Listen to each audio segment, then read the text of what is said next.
news buffer. It's time for the Anthony Gargano Show! Live from the Xfinity Studios. Good morning, everybody. Happy Football Friday to all across the Delaware Valley on a rainy day. This is the Anthony Gargano Show presented by Xfinity and the Bet Parks Sportsbook online casino app.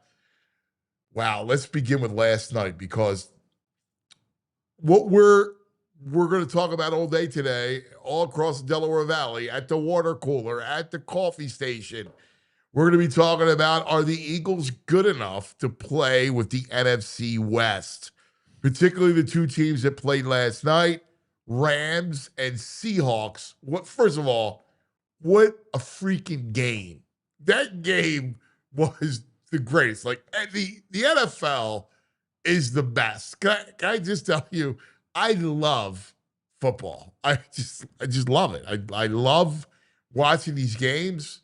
I just get so much joy out of watching football, man. I feel like such a loser. There's a scene in The Godfather where Michael's talking to the Don, right? And the Don says, wait, you know what I'm going to go, VG? I don't know. I don't know. I just hear when Michael's talking to the Don. Right. Well, the Don goes, yes. He goes, I find myself drinking more wine these days. And then Michael goes, that's good for you. And I feel like I find myself watching more and more football these days. And that's good for you. Right. Yeah. I freaking love it. It was a thrilling game. It was awesome. So a couple of takeaways. The big takeaways, and obviously the Rams with no Devontae Adams, right? You go, well, they got to struggle against a good Seattle defense. Well, Puka, all the controversy and everything else, Puka was otherworldly last night. You know, when you're grabbing almost 250 yards of receiving yards, I mean, that's just crazy. It's insane, right? Like, it's incredible. So he's ridiculous. And it's pretty amazing when they go to their 13 personnel with the 3 tight ends, right? It's tough to stop. I mean, it really is.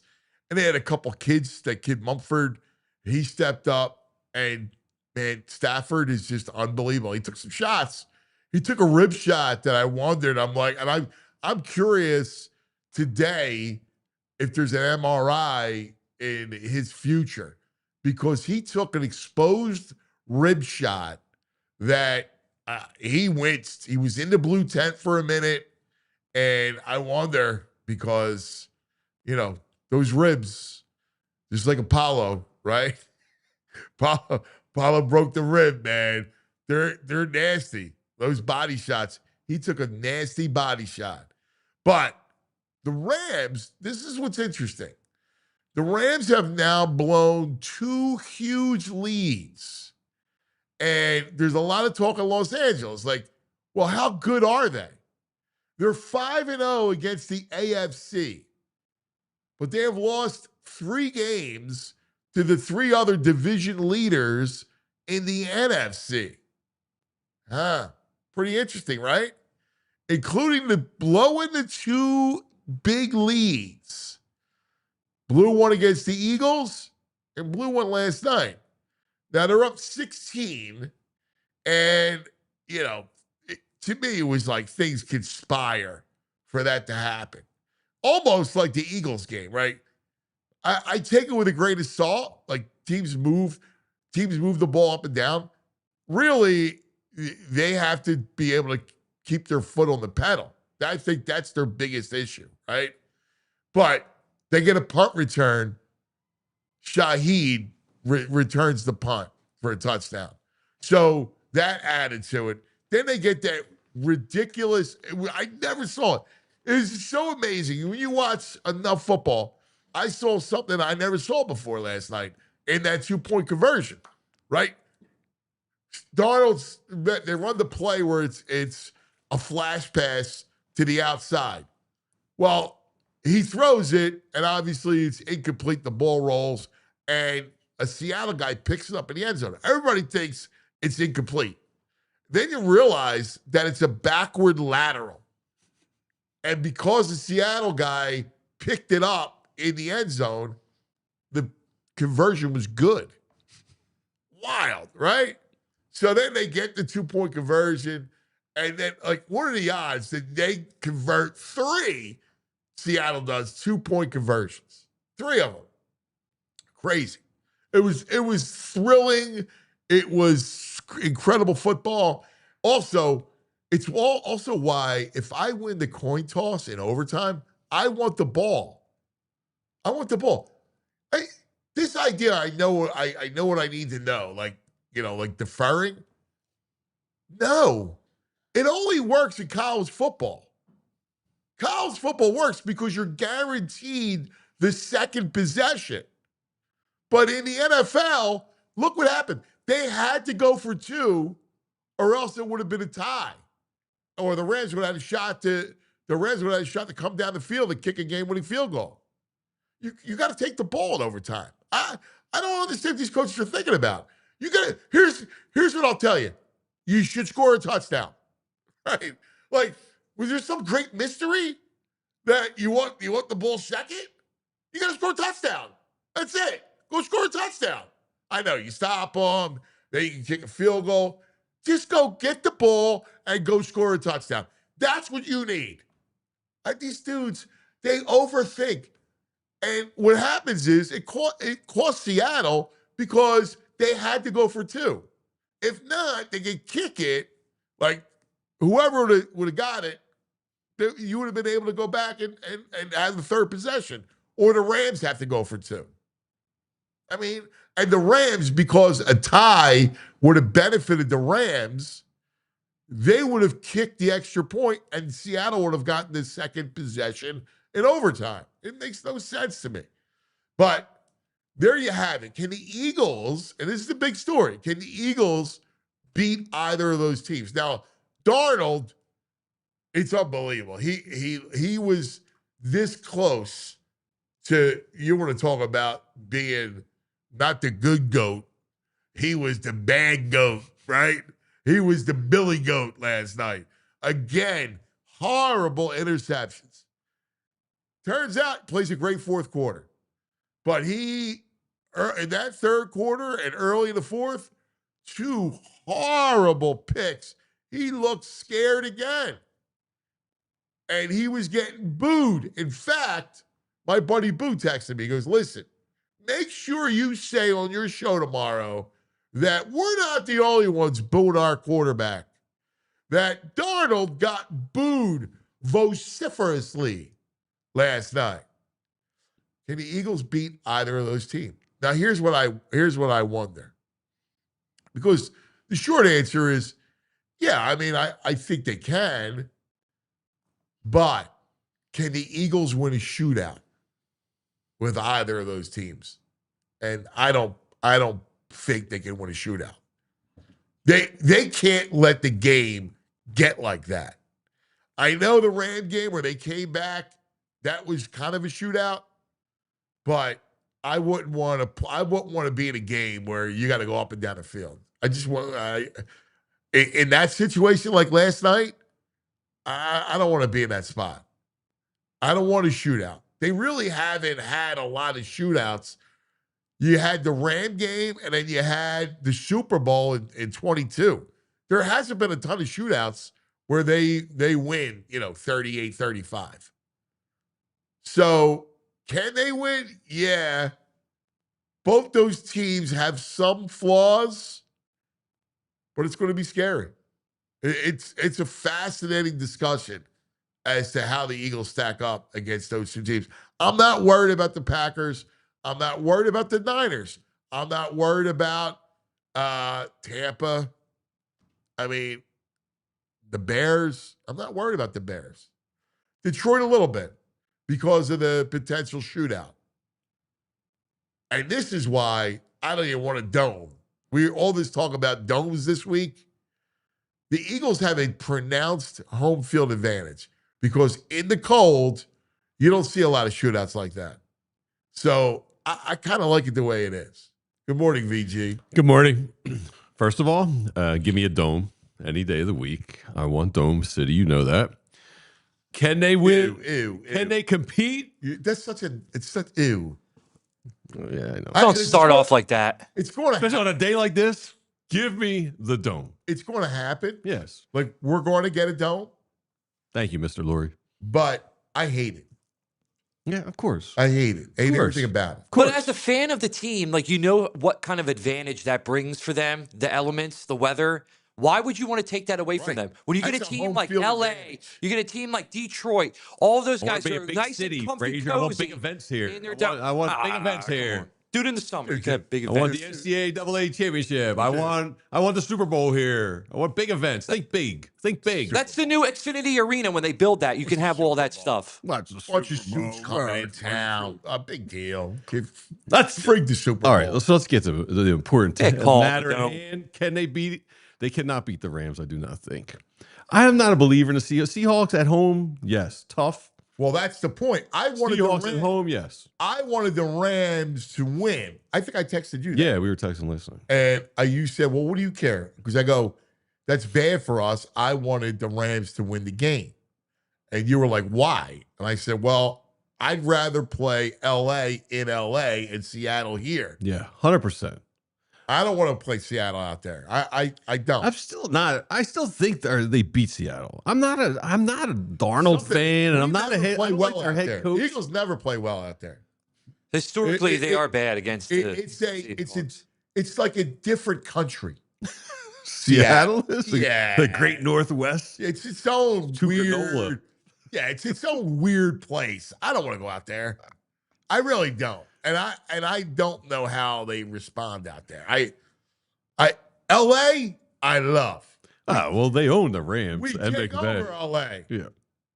I still don't want to play the Rams. I have to say, when you watch that game, when Stafford has time and he gets his feet settled and reads and throws, there's nobody better in football. Mahomes got the total package, but pure passing, Stafford is just The phenomenal. greatest play of all last night was on the touchdown, the no look. Oh, He man. just gives the no look. Dude, that's crazy. And it's a timing pass. Like, And by the way, a timing pass that was in stride. yeah. And, Like, it's one thing, basketball no look pass, right? Yeah. There is such a thing. It's a round ball, right? true. Right? And the way you throw, it's easier to control, right? So I could go no look basketball, much easier. Football, where you're on the run and you're staring down. I'm staring down to Andrew, and I got to throw across the room. That's tough. In traffic. Yeah, the basketball's a little more open space. That was crazy. He's the greatest, man. Yeah, I got to tell you, like he is. Yeah, his career. If he was at a better team He's than HOF. Detroit, yeah, Yeah, I think he's HOF. Yeah, I would agree. I think he's that good. He's a great player. He's just a great thrower, man. yeah. Like he spins it. McVay a little fired up in the press conference last night. Well, all the Little Puka t- stuff. And, yeah. like And he also saw something I never saw before. People are saying that a whistle blew on that play before Charbonneau picked up the 2-point conversion. yes, it did. Yeah, so how does it count? If the whistle blows, how can Dude, you I've still never pick up the seen ball? that. I don't Right. know. I don't know. I don't know how but again, you're supposed to play. You're supposed to finish the play. Now, I don't know if the You whistle play blows. to the whistle. Right. If the whistle blows, the whistle blows. But Yeah. I don't know. If it's a fumble, it's like, do you have clear possession? And they had clear possession. I mean, he just picks the ball It's a great play by Charbonneau, right? Charbonneau? right. But he just picks the ball up. Yeah. It's bizarre. It's like he picks it up, and it's like, oh my God. Dude. That was an awesome game. That was And awesome. Can we also say the Seattle fans booed their team? 3rd and long, they call a run and play, they boo, and the guy breaks it for like 20 Oh, and gets the first down. You must have been. Oh, I ran down. Yeah. I brought this up because Boo said to me, he goes, dude, make sure you put it out there that Seattle booed their quarterback. Oh, I heard you say that, but no, they booed the play calling of that running play. Same thing. Yeah, but they call it the first down. And they get it. The boos turn to cheers within like 3 milliseconds. Yeah, but nobody likes to give up play call, to give up draw. Nobody likes that. Right. The coward's draw, as Bo calls it. Yeah, the coward draw. Yeah. Well, you know what's nuts is Njigba had no passing yards in the first half. Right. Then he turns on for like 96 in the second half. Right. And then and Puka was absurd. Puka is crazy. Dude, he's always open. But you know what the thing is? This is the difference of McVay. Listen, the dude, I love the guy. I have to admit, I love the guy. I know, I'm a fan. He's got the pretty boy thing, all that stuff. That dude is a genius, man. Did you see? First of all, going with the 3 tight ends, 13 personnel, sometimes 14. Right. He's so ridiculous at it. It's so hard to defend. Then he knows, without Devontae, like they have nobody having kids. Mumford, right? Yeah. Xavier Smith. Who? They're kids, right? So he knows he has to get Puka free, and he has him. You see how many different formations he lined up Puka? Everywhere. He had him in the backfield. He had him on motion. He is unbelievable. How he schemes him open is great. Because the thing about Puka is he's big, strong, fast, but not like blazing fast. He has a knack to get speed, get open. Yeah, separation. And to do all that without Devontae, all you're doing is scheming to shut down Puka, and he puts up 250. Yeah, no, let me come on. Like that, that's where he's 250? He's a great offensive mind. Yeah. Like he's an elite. Shanahan's that way too. The two of them are elite offensive dudes. They just are. They just think the game differently. Yeah. So I don't think the Birds can hang with them right now. In LA? I don't think anywhere. I think the Rams are really. Or here, I meant to say. The Rams last night, it was like you had talked about it, just the timing, the schedule, the away game. That was set up for a Rams loss. But I don't think in the playoffs. I don't think anyone's touching the Rams. You don't think the defense can hold up against that offense? No. Even if it a Devontae Adams, I mean, you can. It's not, you have to get immense pressure. Like Seattle turned the game around. They started bringing a lot of pressure on Stafford, threw him off his game in the second half. That's what you got to get to Stafford. Well, that's just the only way. He put him in a blue tent. Yeah. They put him in a blue tent. Mm-hmm. Now, I'll tell you, if you get Carter back, the key to beating the Rams is Carter, like he did last year. Yeah. Carter was a wrecking ball in the middle, right? And the one thing about Jalen, he's banged up. We saw, obviously the 2 shoulder procedures. He hasn't had a great year. Like, this has been the year of Jordan Davis. They need Carter to become the beast again to beat the Rams. Yeah, that's the key. Pressure up the middle. I just don't want to have to go to Seattle in a divisional round game. It's weird. As a kid, I grew up kind of with a fondness for Seattle. I like the colors. I love Steve Largent. Jim Zorn. Yeah, I like Jim Zorn. Yeah, sure. If I had to pick an AFC team, that would have been it. What was different about Jim Zorn? Nobody knows watching us. Only the old head losers know who Jim Zorn is.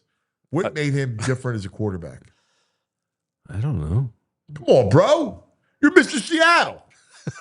Yeah. I don't know. His name began with Z. He was left-handed. Oh, yeah, but so was the Snake, right? Okay, but it's not a lot of left-handed quarterbacks. It's a good name. Snake. I'm out of this conversation. Don't even ask me. I do have this for you. Since 2000, the record between the Seahawks and the Eagles are 9-3 for the Seahawks. Say again? Since 2000, the record between the Eagles and the Seahawks is 9-3 Seahawks. Oh, yeah. Yeah, that makes sense. Their helmets were hideous last night. Now, Eddie Wright says... Eddie Wright's digging me in the chat, telling me to nut up, get a dog. They're telling me get a dog. Eagles have only won once in Seattle in that time frame. Right. Well, now Eddie says... Eddie's booing me in the chat. The Eagles are the Chiefs to the Rams-Bills. I agree with that. Yeah. This year feels different, man. I like that. I think this year feels different. Now the key is, now he brings this up, 30, because the Rams have given up 30 points 3 out of their last 4 games, including Carolina. Right? Yeah. All right, let's take a quick TO. Great show. Pumped up. It's Friday, the college football playoffs this weekend. They get started. Nobody better to talk to than our man, Kevin Negandhi. Love it. Baldy later today. Mikey G today. Danny D, the AD today. We got a packed show as always. Cosmos today. Football Friday. All right, let's talk about our friends at Xfinity. Yes. Look, holidays are happening. People next week. Everybody's going to be coming over your house. You're going to be watching games. Make sure the setup is Xfinity, all right? You want everybody to come over and go, wow, this is awesome. What is setup? Yeah. We're going to watch a bunch of games. We can do that.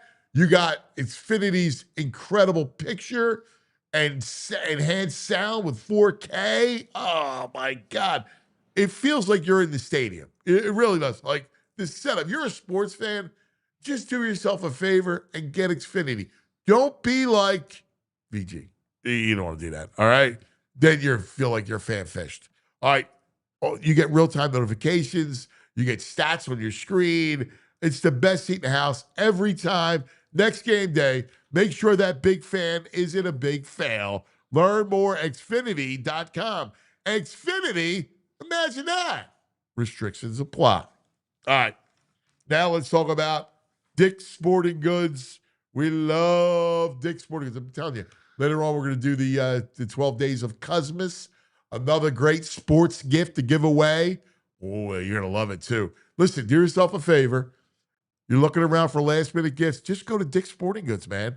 You give the gift of sport for everyone on your nice list, from Eagles gear for the diehard fan to the latest sneakers for the athlete in your life to stylish apparel for the whole family. Massimo, I go, wow, dude, you look good. And he had a 3/4 zip. And it was nice. It was red, like a little muted red. I said, where'd you get that at? And my wife goes, Dick's. I got it at Dick's Sporting Goods. See, he looks great. They got everything there. And with holiday deals happening now, it's the perfect time to check off your list while spreading cheer. Skip the stress, shop smart, give the gift of sport this season in store or online at Dicks.com. Dick's Sporting Goods, baby. Love it. All right. Now, the Xfinity. We have a super chat real quick. Eagles forever. VG, you forgot Matthew Stafford daddy came back, Brandon Graham. And remember last year, Brandon Graham gave Matthew Stafford hell. I like it. Yeah. I like it. Thanks for that super chat, baby. All right. Joining us now, hometown hero on the Xfinity mobile call-in line, the great Kevin Negandhi. Hometown hero, Kevin Negandhi, from Tampa to ESPN. There he is, the great Kevin Negandhi. What's up, my brother? How we doing, my man? Hey, by the way, shout out to VG. He was wearing this hat a couple weeks ago on the show. I said, I got to get that hat. And he found a way to get it at Mitchell & Ness and sent it to me. So Looks good on you, brother. You look great, brother. You look fantastic. The big takeaway presented by Xfinity, our man, Kevin. Kevin, can the Eagles beat the Seattle Seahawks or the Rams? And both those games, I would be thinking they're on the road, right? Yes. They could beat the Seahawks. I'm with you. They could go into Seattle and win. You don't think Vic's cooking something to confuse Darnold? Are you kidding me? Are you kidding me? And then I would love to see Quignon versus JSN. I think that'd be an unbelievable matchup. That's a great point. That's a great point, man. That is Stuff that it really is. So he hasn't allowed a touchdown pass this season. So he's been unbelievable. JSN's such an incredible player and a nightmare of a matchup. And the one thing is, if you watch that game, JSN's really talented, man. But Darnold kind of gives it away when he wants to get the ball to him. And I think that our linebackers can really feast on pressuring Darnold and giving him different looks. And if you put any pressure and you confuse him, that's a 3-4 INT day. The Rams, listen, let's not forget what happened last night. The Rams were basically dominating. They were up 16 points with 10 minutes to go when they were talking about Matthew Stafford winning the MVP. The Rams had them where exactly where they needed the Seahawks. It's the Rams who fell apart. It's the Rams who got stunned. It's the Rams defense that allowed some things to happen. It's Matthew Stafford that threw a pick. There are a lot of other things that happen. I'm more worried about the Rams than anybody else. Yeah. I just don't want to go into Seattle. Seattle is a tough place, man. The Seahawks, we're 3-8. If your choices are going into Seattle or going to LA, I understand LA will have a lot of Eagles fans. I totally get that. We own LA. Honestly, something different this year, Kev. They look better this year. A closed environment with Matthew Stafford scares the bejesus. No, I know. I feel you. I just don't want to go out. I hate Seattle. I hate everything to do with Seattle. It's just they got a nice big bookstore in Seattle. They read books in Seattle. It's an overrated town. I do like the music. That's about it. You know, I like Seattle. I like Seattle. Yeah, I like Seattle. Who do you? They're harmless. I don't like it. That Pike's Market stinks. Yeah, that's overrated. It's not 9th Street. It's not the Reading Terminal Market. 9th Street. Come on. Bleep the Pike's Market. I don't like it. I'm out. So I know it's ridiculous. All right, a couple things about this. We go into tomorrow, and look, Washington's defense is paper thin, right? So it's another day for this offense to flex. They have no pass rush. They're not good against the run. So there's another day for this offense to get well and flex. Are you feeling good? How do you feel about it? I mean, I liked a couple things, like Jalen on the center. Real quick, the idea of what McVay did with Puka and no Devontae Adams seems like on another level compared to, hey, let's make sure Jalen's under center.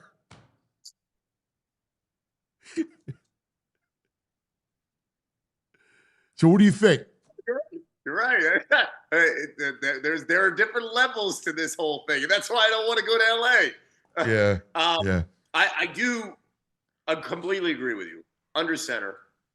It's another game to build confidence. They've got to run the football and establish that they can run. Jalen's got to run. He's got to run more. Yeah. What I'm hoping for that Eagles defense to get to Mariota, and the Eagles can get some short fields. And if you can get some short fields for the offense, listen, I know it's the Raiders, but I think people forget that this team beat the Packers, they beat the Lions, they beat the Chiefs early in the season, they beat the Bucks, they beat some teams, right? And we don't have cupcakes, so it was nice to have a cupcake. And we got to treat this like this is a cupcake game. The offense has to find a way, and the defense got to eat. And I think that the offense can if you run them under center, and Jalen can take his time, get comfortable. AJ can win some battles. I think I talked to you last week about this, and I've mentioned this multiple times. The offense looks completely different when Devontae Smith is involved. And I think Devontae Smith, we saw him early in that game against the Raiders. When he makes a big play, the offense feels like it settles down and there's a comfort level with Jalen Hurts. You're spot on with that, man. Like I think that Devontae is more important than AJ. He just is. With the way that the offense moves, the plays, Yes. It sounds weird, but I'm with you. And then you got to keep the Goddard thing going. Without question. Yes. I love the Goddard piece of it. Yes. But let me tell you, I can't see the other tight end anymore on running plays. I just don't get it. And I don't get Calcaterra being on the field He during a running stinks. play. He's terrible. And it's such a giveaway. It's such a tell. I can't deal with it. I also thought the Eagles did a really good job getting Tank Bigsby the ball a little bit more along with Saquon. And you got to do that. I think you've got to. And I understand it's the Raiders, it's garbage time. You got to. And look, you're just rolling your eyes. I'm not a big Tank guy. Like I get him. Like it's all right. Like I need Saquon to be Saquon. Like the Tank Bigsby isn't going to be the difference in a run to the Super Bowl. I completely agree with you. He's not going to be the difference. I would roll my eyes as well. But I don't mind him going in and making sure that, hey, get him in 2 or 3 times, and if you can get 6-7 yards, that's great. Now I don't need him to be on the field like for 5. You know what it is? Plays. I hear a lot of tank. You know, look, Saquon dances. Like, That's come on, foolish. man. Like that's foolish. right. I agree. You know, like That's foolish. other than that, is there anybody else that you are worried about in the NFC? Like, obviously, you have the Rams in Seattle here. We saw it last night. Is there anybody else that you're worried about? I'll always be worried about the Lions. I always will be. Yes. The physicality of that team. I'm curious about the 49ers, like, just because I don't even know who the 49ers are. I know they got pedigree with Purdy and McCaffrey and Kittle, but I don't know because their schedule was so easy. I think people forget about that. The 49ers schedule was like a walk in the park outside of facing their division foes. So that's how they could like stay afloat when, Purdy went down and Mac Jones came in. And Shanahan is a fantastic coach. It's not that I'm worried about I'm worried about good coaches like Ben Johnson and the Bears. I'm worried about physical defense and the physicality of the Lions. I'm worried about good coaches like Shanahan and McVay. That's kind of where I'm at. But I'm telling you, I think you feel the same way. I think VG feels the same way. If we just play to our strength and we play our game, I think we'll be fine. We just haven't played our game. And a lot of that, of course, is because of injuries and not having Lane. And honestly, the 2 guards have not been great, and the center hasn't been great. So running up the gut has not been great for us, and it doesn't give Jalen any idea of protection. That kind of drives me nuts. But if our offense can be here in the middle, I'm okay because our defense can win games. I really believe that our defense will just put on the Packers tape and look at the Lions tape, right? That's kind of where I feel. Yeah, I think the same thing. Like, I don't think they can win a shootout. Like, I don't want to get involved in a shootout, right? Like, you see, certain teams, can you get, if the game got out of hand like last night, where it just goes back and forth, I know that they got, they beat the Rams. I don't want to go near a game like that. Hell no. Yeah. Dude, 30-14 in the fourth quarter with us sometimes, if we're down, that would feel like we're down 40 points. Yeah. I'm so with you. Hey, you're a great football man. Can I just ask you a question? Because it drives me nuts. Okay. In overtime, if I win the toss, I want the ball. All right? Yeah. Because it's not college where I'm guaranteed the second possession. And see, all these coaches do it. Sirianni did it. And it's like, dude, like last night, the Rams would have been okay with a tie. Because they didn't take the ball, Seattle had to go for 2 instead of having a third possession. I immediately started thinking about if this game had different ramifications and Seattle didn't have to win that game. I was like, Rams are going to get the ball in the final minute of this game. Yeah. So I'm 100% with you. You have more opportunities. That's all you want. You want more opportunities, especially when you got a guy that could be the MVP. Get him on the field. I'll win with my best player on the field late in the game. That's kind of what I would want too. I'd want the ball first. Yeah. All right. You got anything? Because I'm going to go to college football. But if you want to. Well, I mean, I just have to say, someone in the chat's responding. Kevin is worried about good coaches and also nice subtle flex there, Kev. We see that tumbler. That's a good-looking green tumbler. I didn't even realize it. That I'm just all casually green. bring that into the picture frame. You mentioned you're afraid of good coaches. Someone asked in the chat, well, we got Nick Sirianni. He's like one of the all-time greatest winning percentage coaches. Do we not have a great coach here? No. I sense your tone is different on how you're asking me. I'm just saying what they're asking in the chat. He's not a great coach. Great coach? Come on. He's been to 2 Super Bowls in 4 years. Dude, he's got a great roster. Winning Listen, percentage. he's not a bad coach. He's a good Not a bad coach with a great roster. It's a GM team. Come on. Yes. You really think he's McVay? Stop. And by the way, Nick's not a bad coach. Right. But we all know this is Howie's team. We all know how it's built. We all know how he dictates, along with Jeffrey Lurie and his family, how they dictate what we're doing. I think you guys already all know the answer. The person who posed that question, the chat knows the answer. They just want They want a soundbite, a salacious soundbite from me on. Yeah. Don't take debate. Again, there's no slight on Nick. Nick's a good coach. He plays the role of CEO very well. Mm-hmm. Yes. But like as a tactician, because he put Jalen on the center.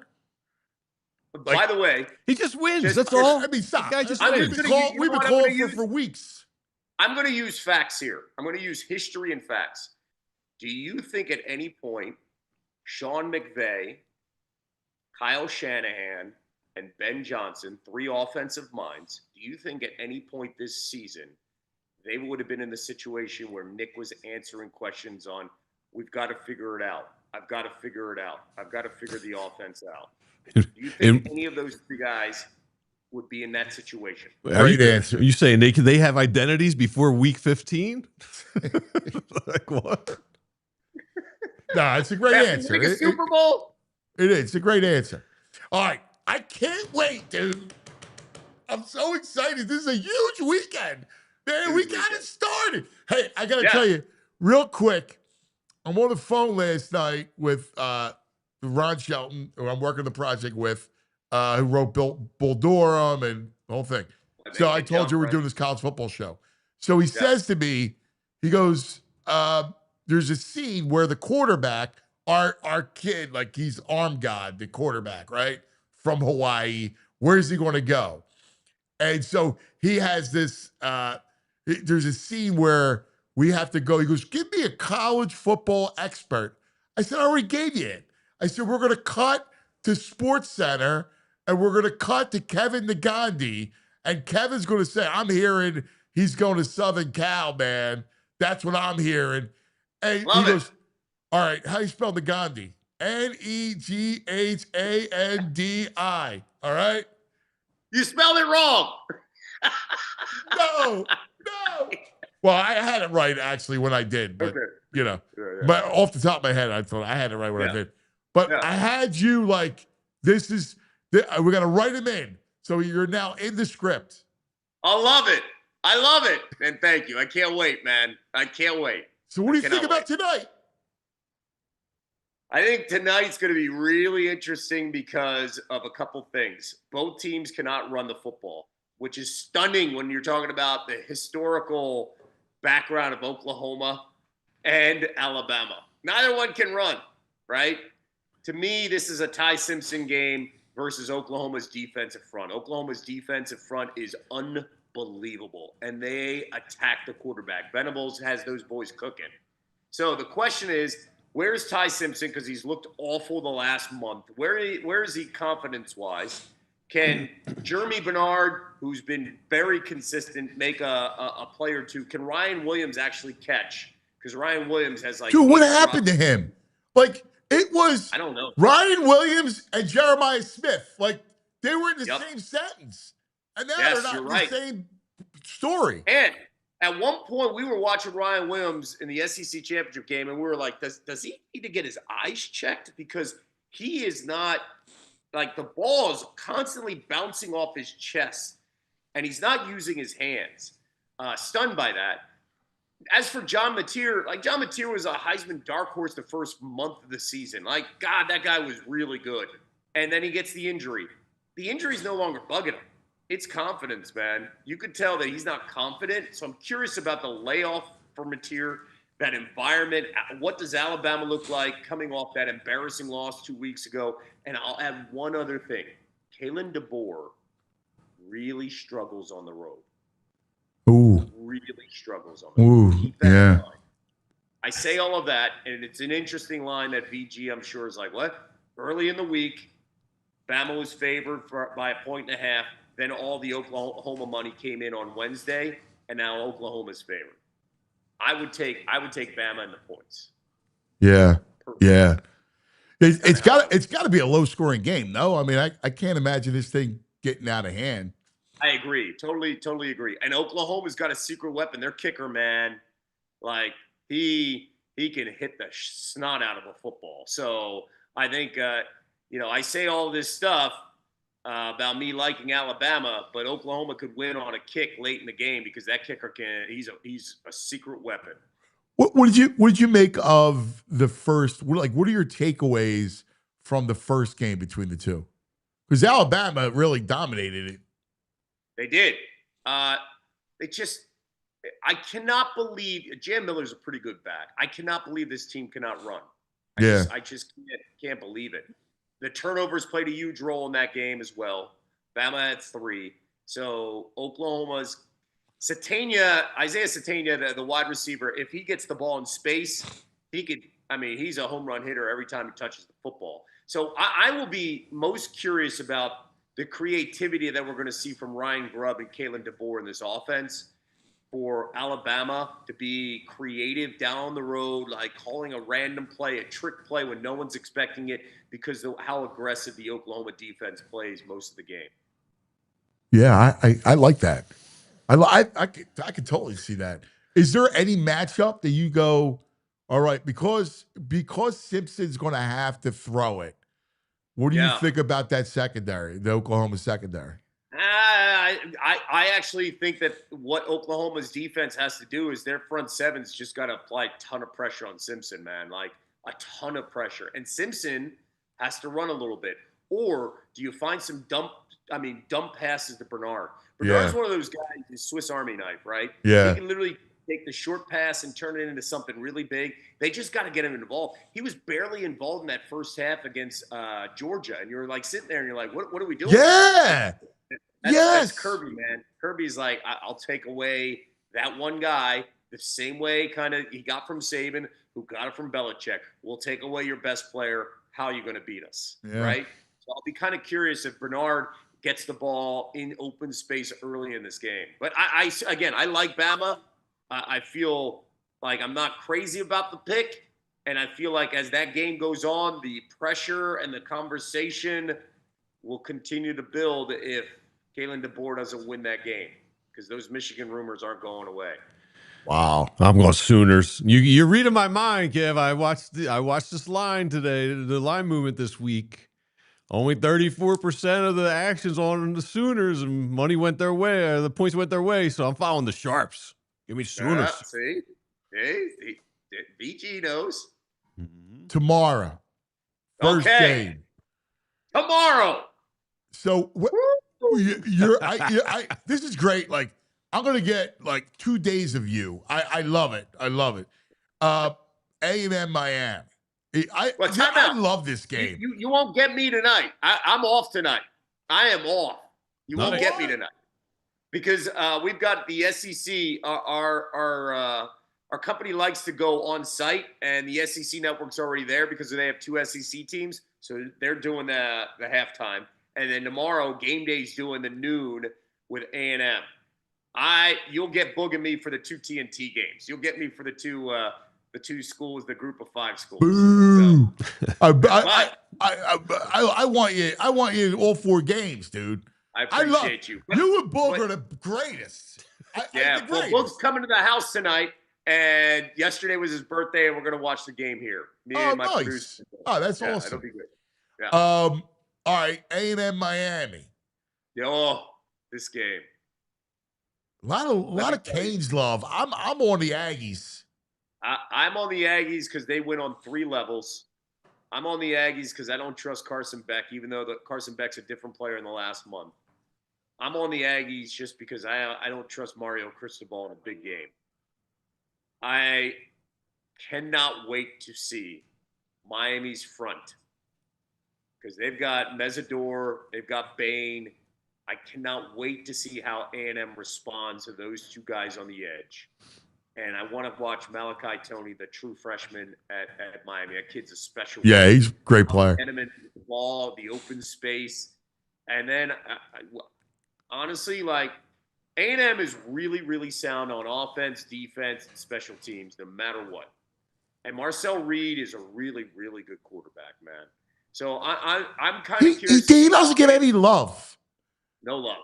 And by the way, if he would have beaten Texas, I think Marcel probably would have gotten an invite to New York. Heisman, yeah. Now, here's another thing with A&M that's interesting.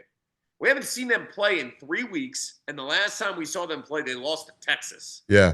So how much juice do they have, especially at home with Kyle Field, the first playoff game, and that place is going to be insane, like insane. How much juice do they have early in the game, and then do they get settled down? That to me personally, if I am A&M and I win the toss, shit, I want my defense on the field. Yeah. Totally right. Right. All right, another rematch. Ole Miss and Tulane. I mean, you know, is there no lane? Is there any chance Tulane can? I don't see what they can do different than the first game. I agree. Trinidad Chambliss, those boys will be motivated. It's a close game. I'd be kind of curious. I think a lot of people forget, too, that Charlie Weiss Jr.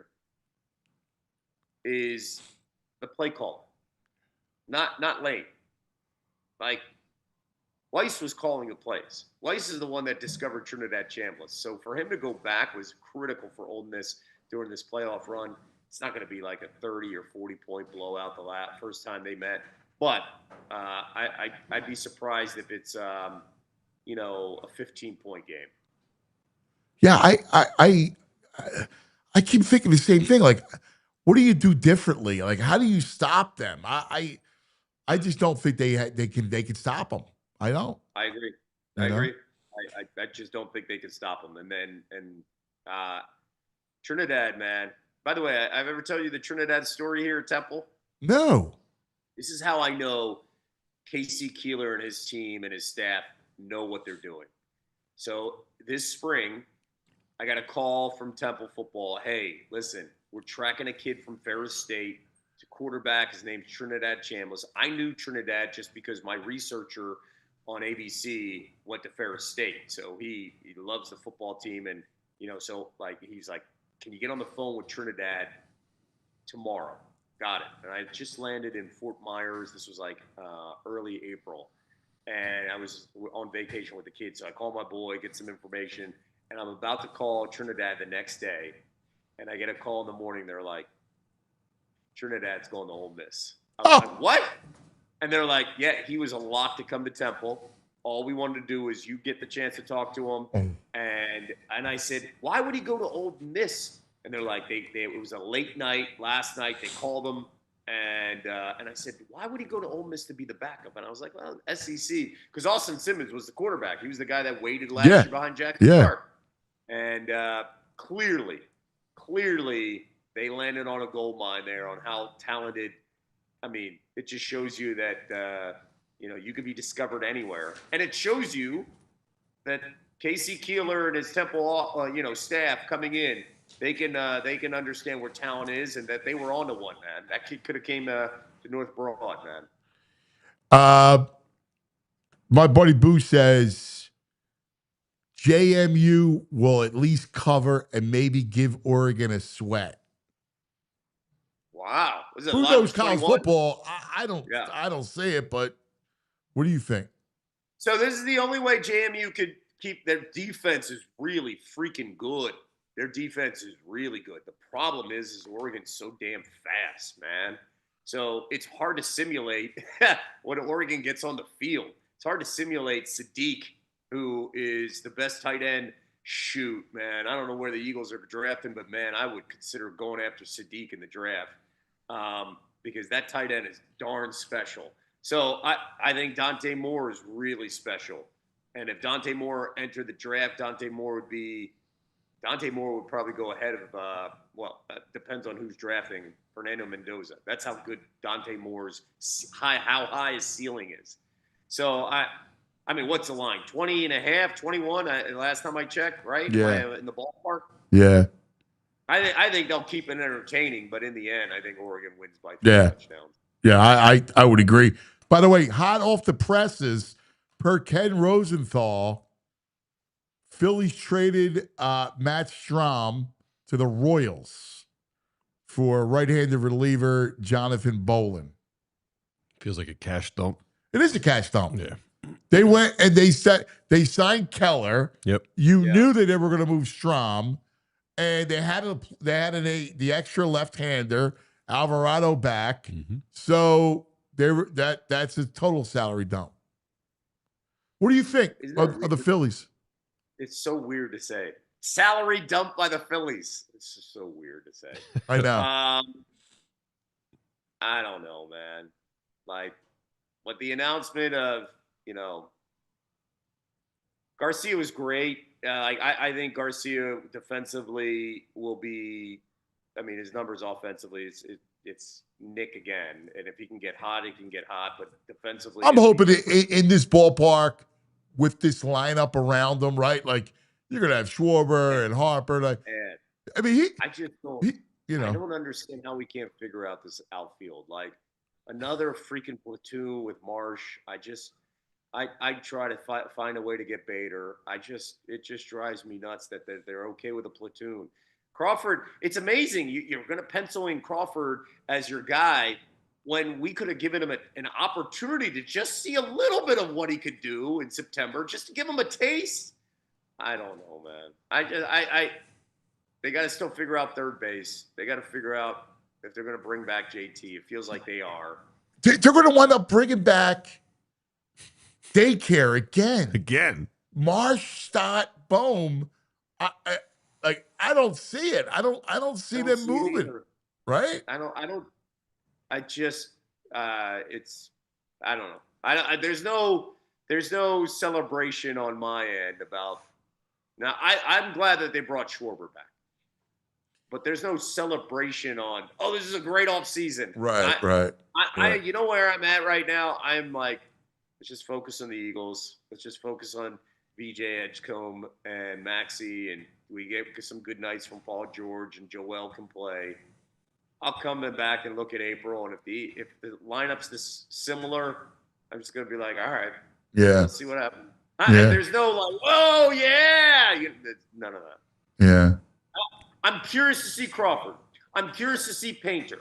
I'm curious to see some of these young guys, and if Miller can, get a taste. I'm curious about that stuff, but I think we already know what we're gonna get with the daycare group.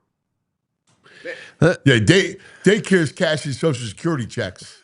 I don't get it.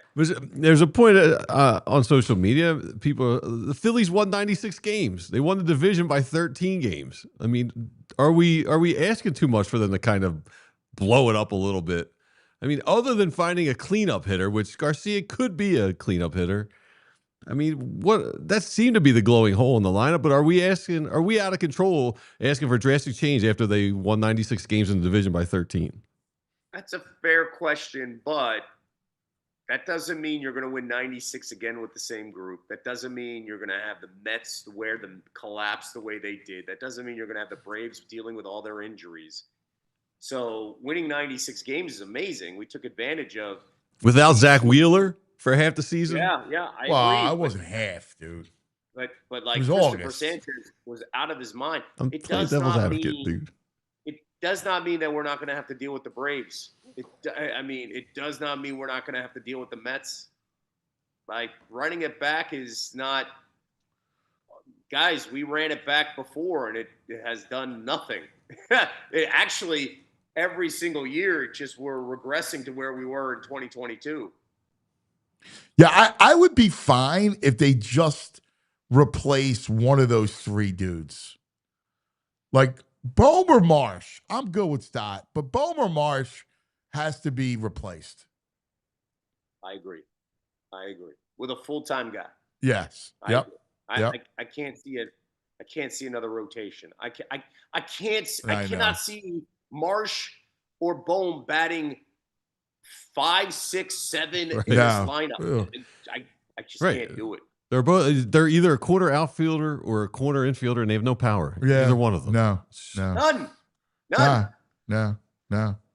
All right, last thing. How many of the fields, how many teams, and Pat McClune asked this question, how many teams can win the national championship?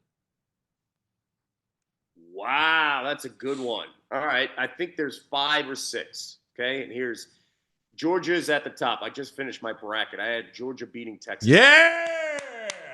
All right. That's our team, Kevin. Well, I've got Georgia. You want to know why? That's the team I know that I know their identity. So Georgia, Texas Tech, Ohio State, Indiana. So we're at 4 right now. I think that's it. I don't know about Oregon. I just don't know about Oregon. It's amazing. If Notre Dame was in that mix, I'd be like, I'm at 5 for sure. Oh, yeah. I have Notre Dame at the top. Yeah, but I have Texas. I'll have Texas A&M there too. So I'm at like 5. I have at Texas A&M. A&M, I agree. I mean, they're a long shot, but I could close my eyes and envision a path. Yeah, I love Texas Tech. I do too. And I think Ohio State, I think Ohio State beats Georgia, and I think Texas Tech beats Georgia. You know, I think that's the thing that people, if we get that in the Final Four, I think that's the thing people will be talking about. That Georgia, Ohio State are on the same side. Yeah, and they're gonna, God, that would have been an incredible championship. But whoever makes it through that, and you have potentially Texas Tech on the other side, just being like, you guys beat yourselves up, man. We're good to go. The key for Texas Tech will be this, their quarterback play. Because holy cow, Texas Tech's defense is unbelievable. They have weapons on the outside. They've got a great backfield. Can Baron Morton be consistent? Can he deliver the football in a big moment? We'll see. Because I'm just curious. Yeah. Fair. Brother, great stuff, man. You're the greatest, bro. We love you. Appreciate you, fellas. We love you, man. If I don't get the chance to see you guys, I want to wish everybody a happy holiday. Hope you guys have a great Christmas and then Happy New Year, too. Dude, right back at you. You let us know when you're around and we catch up. I love you, buddy. Give my nephews a hug for me, and you're the best, buddy. All right? Appreciate you, fellas. Hey, by the way, if you guys are bored and dealing with a hangover on New Year's Day, just put on ABC. You'll see me hosting the Rose Parade, all right? Oh, done. Well, dude, yeah, if you got a minute next week, we're still working. We'll get you somewhere. I have to, New Year's, before the New Year's Day, I watch it because of you. I had my mother-in-law, and I'm like, look, here's my friend. Oh, he's handsome, she said. Is he dark Italian? I get that a lot. All right, fellas. Yeah, you know what? If I'm around next Friday, then let's do it. It sounds great, buddy. We love you, buddy. You're the best. Be good, guys. See you, pal. Nico. The great Kevin Negandhi. Wonderful guy. All right, we got to take a quick TO. Talk about our friends. All right, let's talk about, the Bet Park Sportsbook online casino app. So we just got done telling you all about the college football. Listen, I love the Eagles. I just love them tomorrow. I know it's Washington, and I know historically Washington gives them trouble. I think the offense has a big day. I just don't see Washington stopping them. I think their defense is paper thin, and then once Mariota has to do stuff, like it's not going to work out well. I love the Eagles tomorrow. The line is still hovering around 6.5. 6.5. I mean, double-digit win. Yeah, I just feel it. Feel the birds all day. If this game's close, I'd be a little shook, to be honest with you.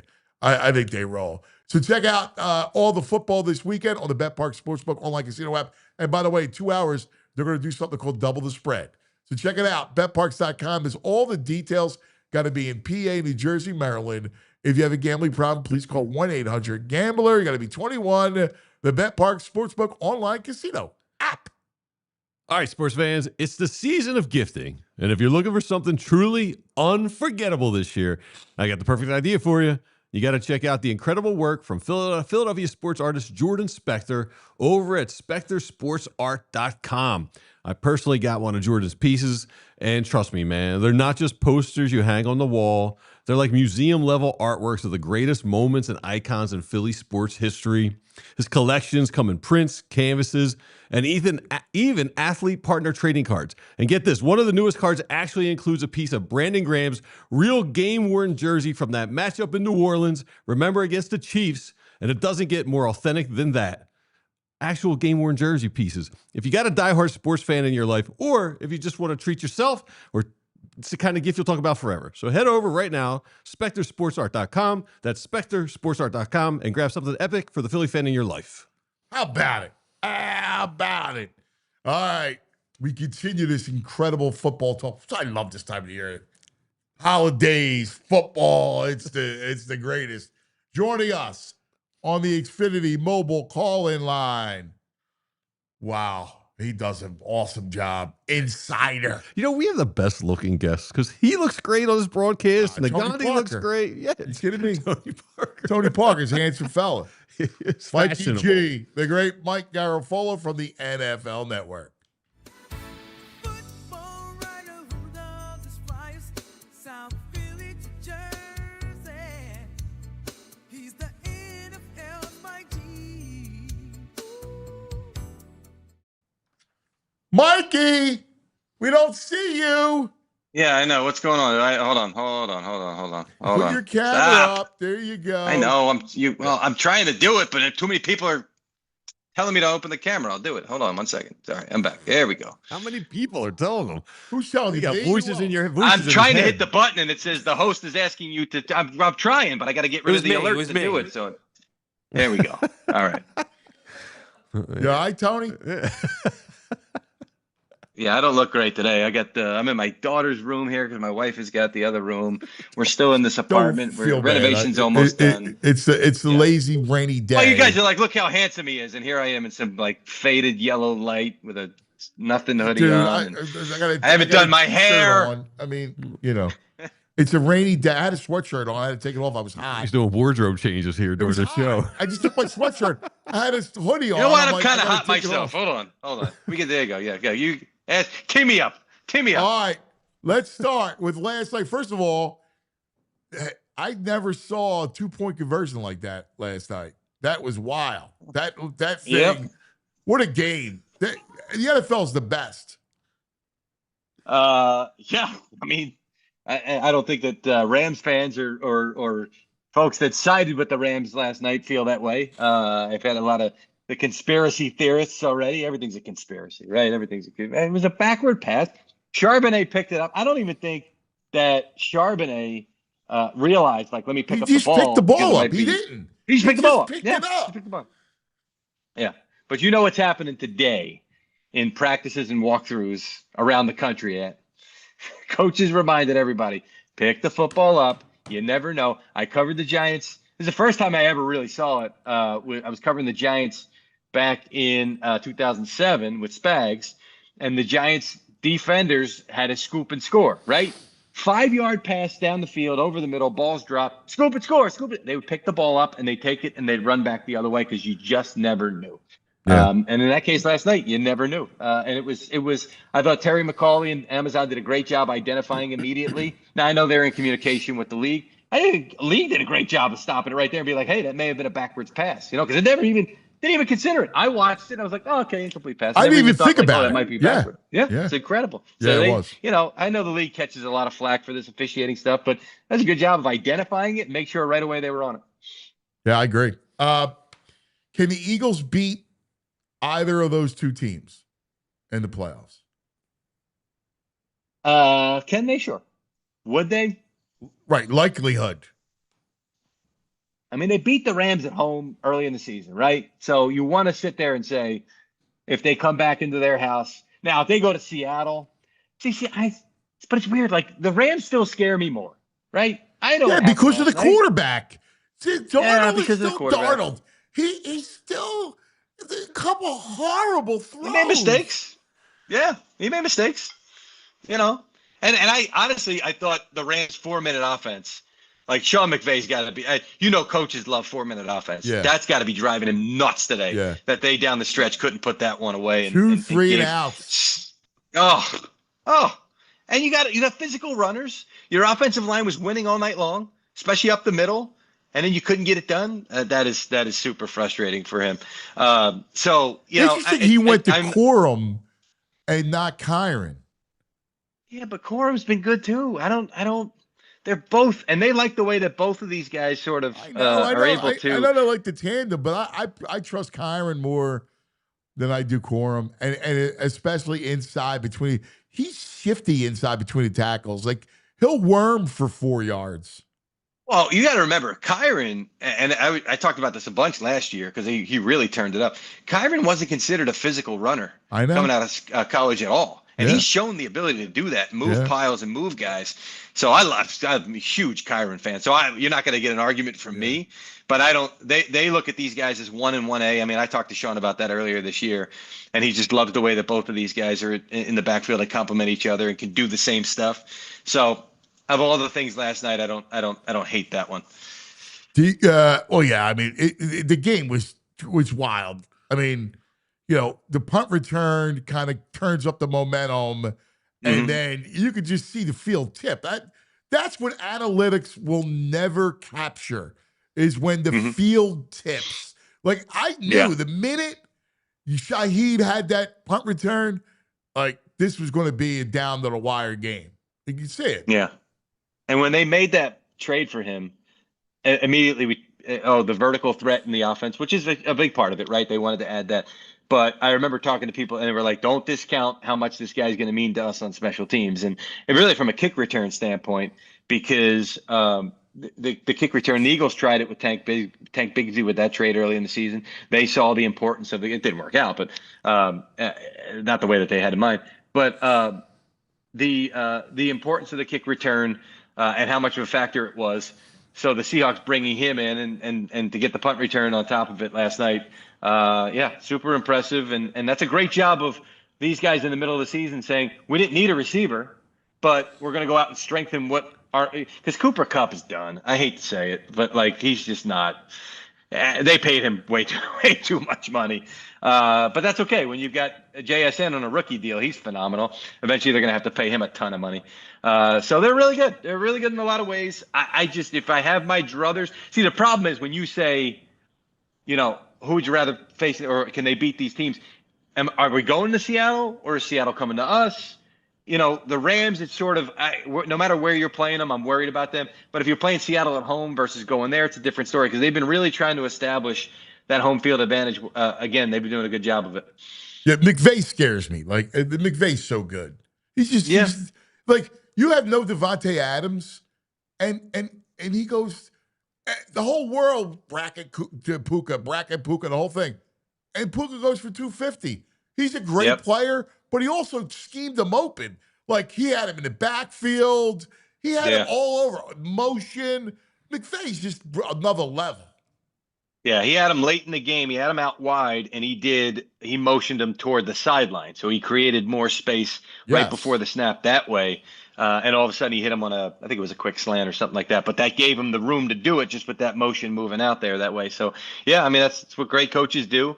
You get Devontae back as a one-on-one guy that can win on the other side, and you know what that's going to mean in the postseason, which he'll be back.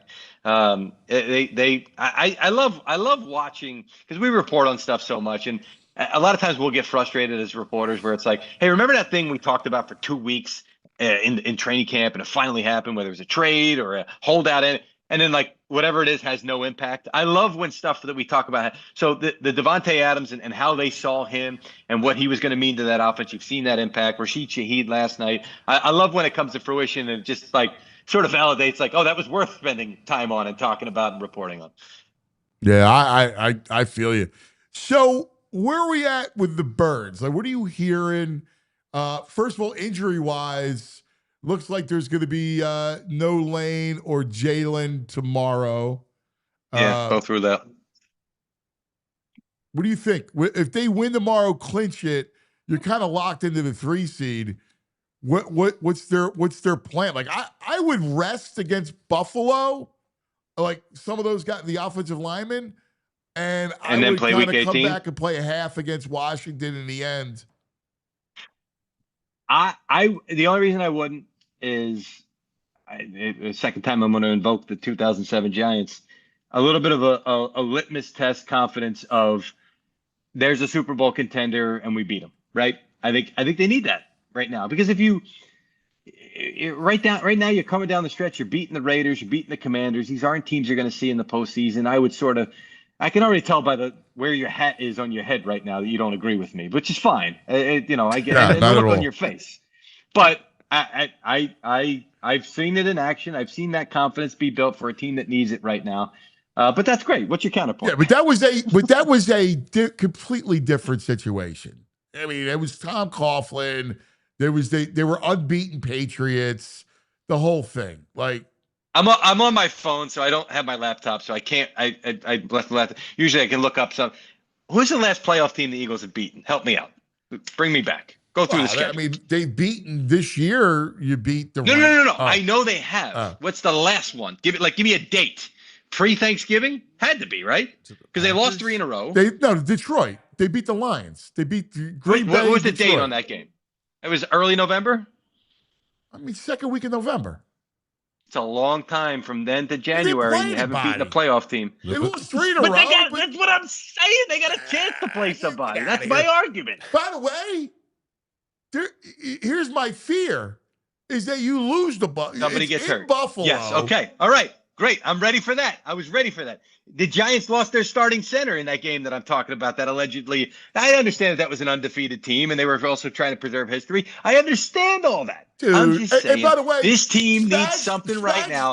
Got the NASCAR package off that game. The team needs. No, he was using it early in the season. No, he used it. Talk to him. Week that 3 game is what, dude. I'll bet you $1 million. I talked to him. I wrote about it. Write the check right now, because in week 3 against the Redskins that year, dude, they whipped out the NASCAR He wound package. up. He was like, I know I can deploy the NASCAR. Well, that's different. If he learned something schematically from that game, but you're telling me that they ran that package early in the season. He could deploy it against the Patriots that night. Okay, he was walking off the freaking field, and he goes, and maybe the Eagles are going to learn something offensively about it. And maybe the Eagles are going to learn.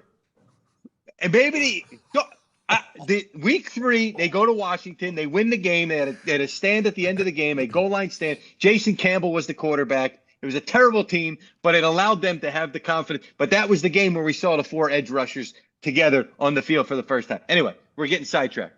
My point is, maybe the Eagles learn something offensively against the Bills, and they go, hey, we use this little thing. I mean, you're making my point for me here. No, I'm not. It's stupid. Yes, you are. It's a stupid You just move. don't see it. It's stupid. First of all, the idea you're in Buffalo, it's going to be freezing. You don't need the game. Oh, not going to be freezing somewhere in the postseason? You get my point. Not going to be cold in You got a banged up line. You got a quarterback whose confidence is teetering. Like, what's the best way to build up that confidence? Make him feel good. And maybe, hey, hold up. But maybe they just need to play a game like that against an opponent like that without having the without being a little You're nervous. saying that because you work for the league and the games are Sunday night games. Shots fired. Listen, man, I've learned they're going to get their ratings no matter what. They're going to get their ratings on Christmas Day. No, I know, but now you got me on another point, because Christmas Day, right?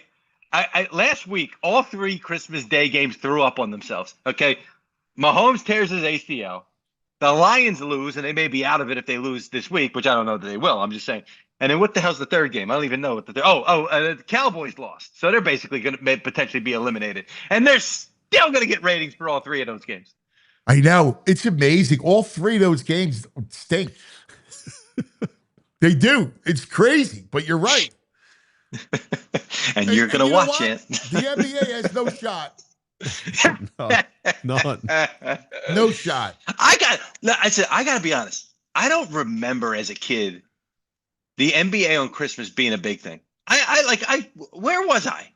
Because now apparently the Knicks always played the noon game, because I had no idea. Dude, that was never nationally televised. It was a big deal. In New York. Jordan, I remember being in Chicago 2 Christmases, being at Madison Square Garden probably 3 Christmases. Yeah.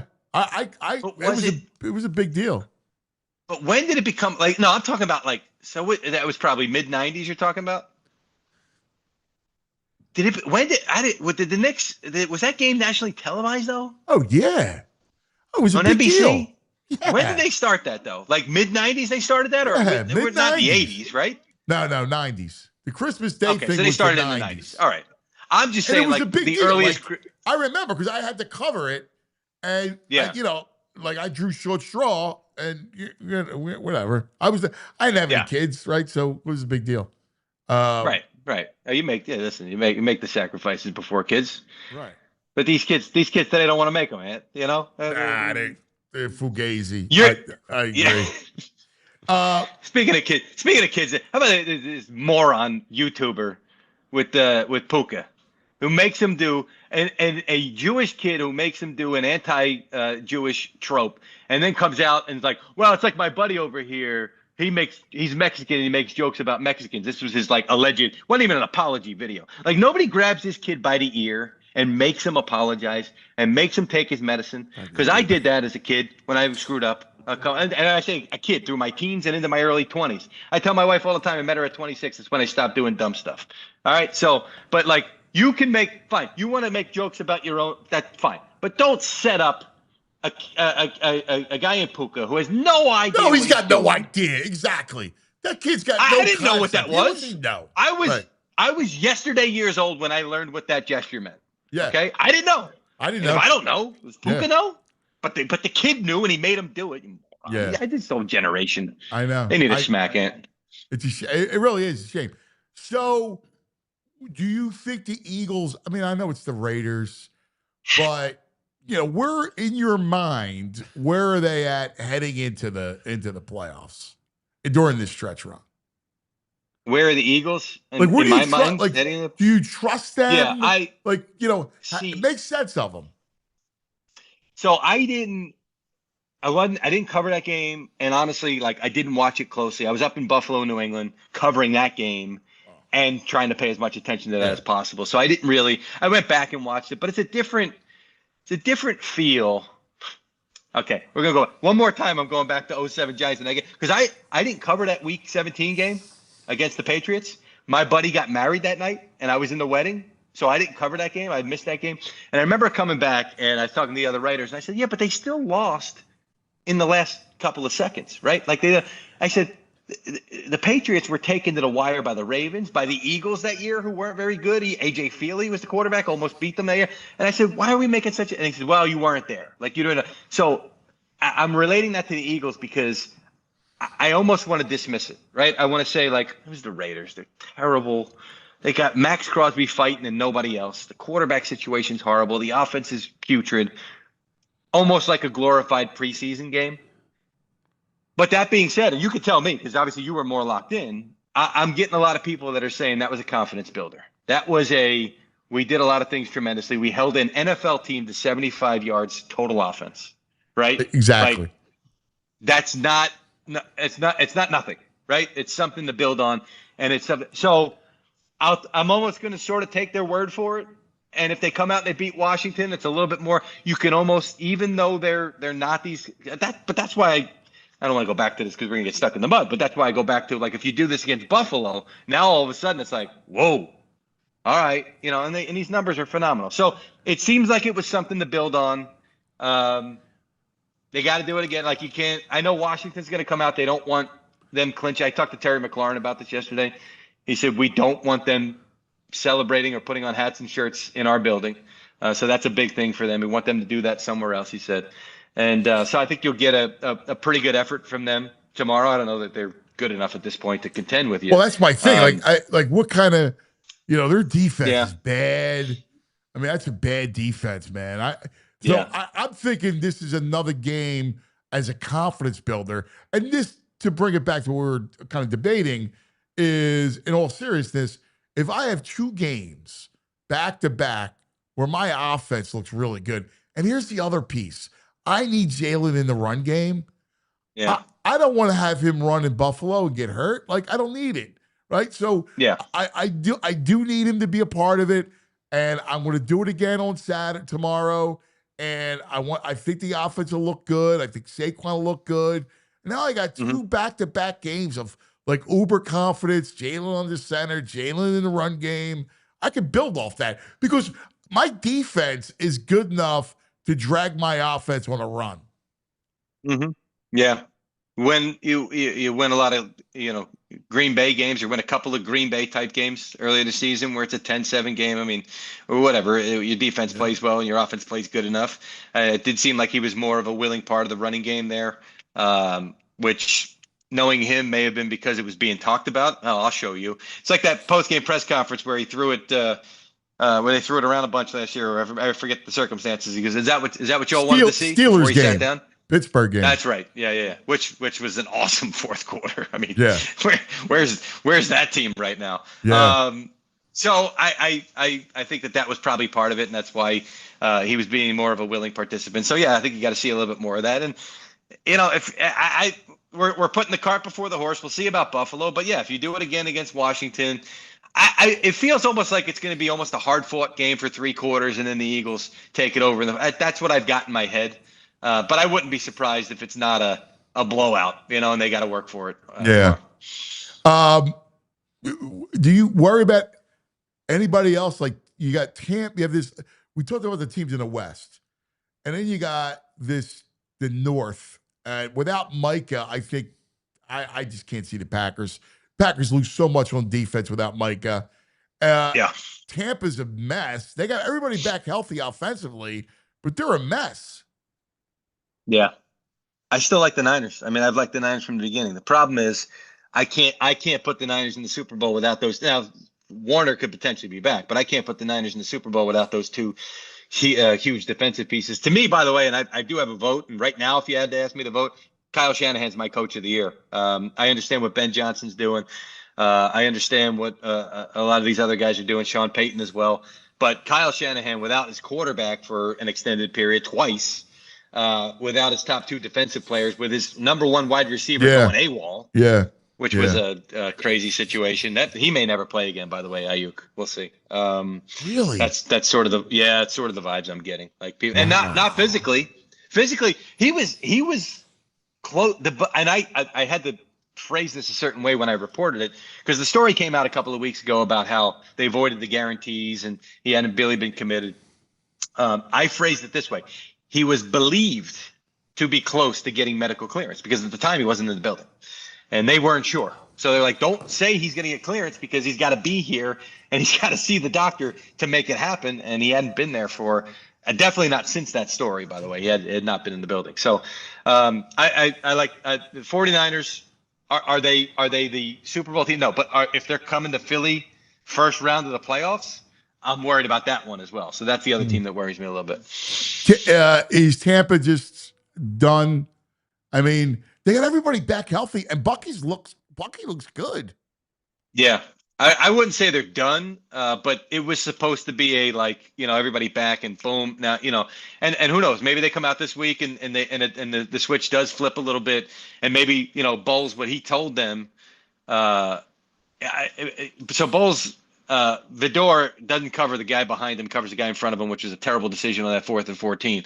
And Bowles after the game is basically calling out the players, and everybody say, "Oh, I threw his locker room under the bus." Sometimes you gotta.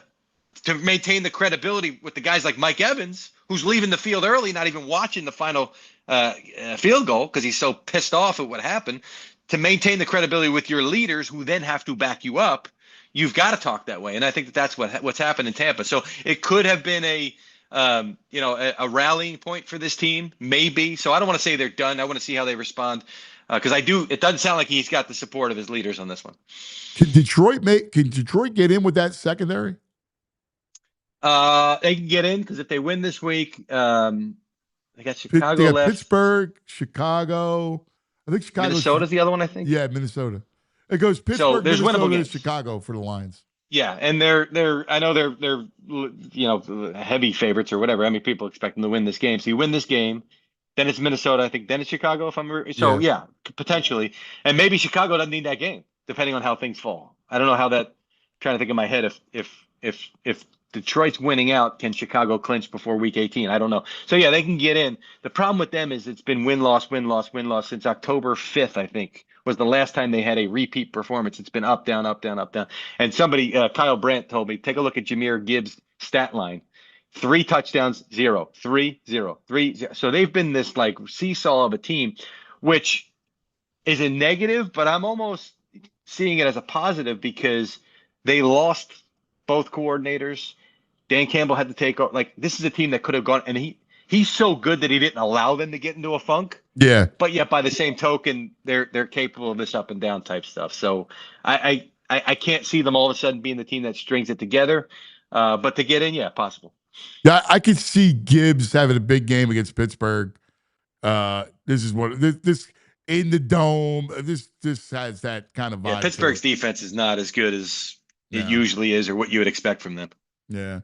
All right, brother. Great stuff Especially as no always. What's your assignment this week?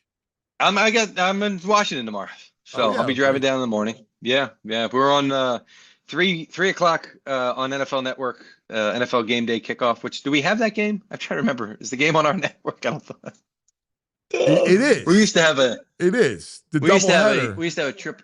Well, we used to have a triple header on there, but now they peeled those games off. We got most of the other games. Let me just make sure. Peacock's got a game coming up. It's a Fox doubleheader tomorrow. It's a Fox game. Yeah. And that's right. This is the Fox one. And then next week, I think, is this scattered one where we have the first game. Peacock's got. Yeah. So next Saturday, you got Texans Chargers, and then Peacock has Baltimore Green Bay.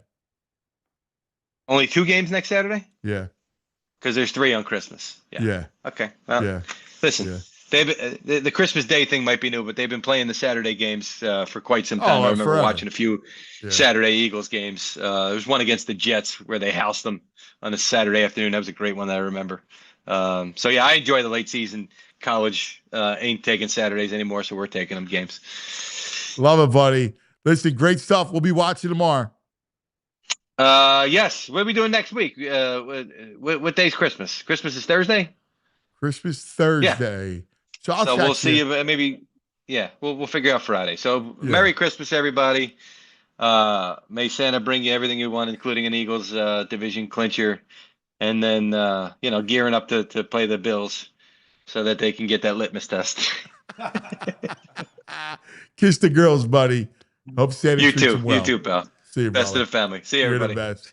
Mikey G on the Xfinity mobile call. Sounds like most of the Philadelphia area. I think everyone's waiting to see what happens with the Bills. Yeah. I don't think I would risk it. Risk what? If I win tomorrow. Yeah.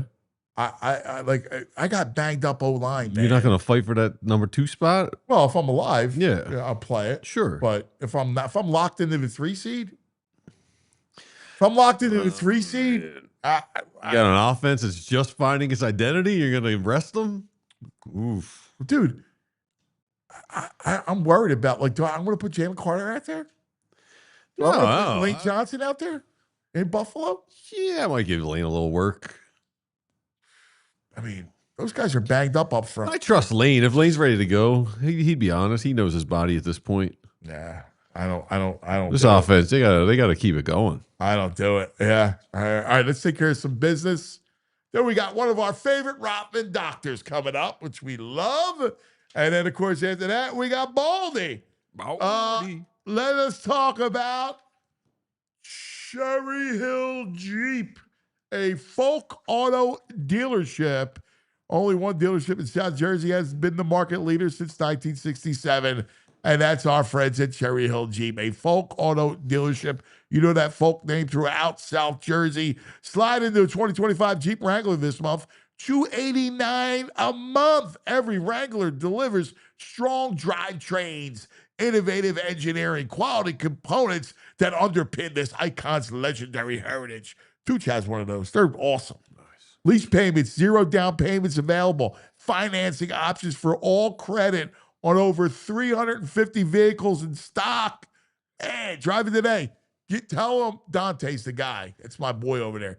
Tell Dante Cuz sent you. You're going to get the Cuz discount. Plus, you get $1,000 off any new car. An additional $2,000 off your trade-in. That's right. CherryHillJeep.com. I know people buy Jeeps and Ram trucks elsewhere. I don't know why.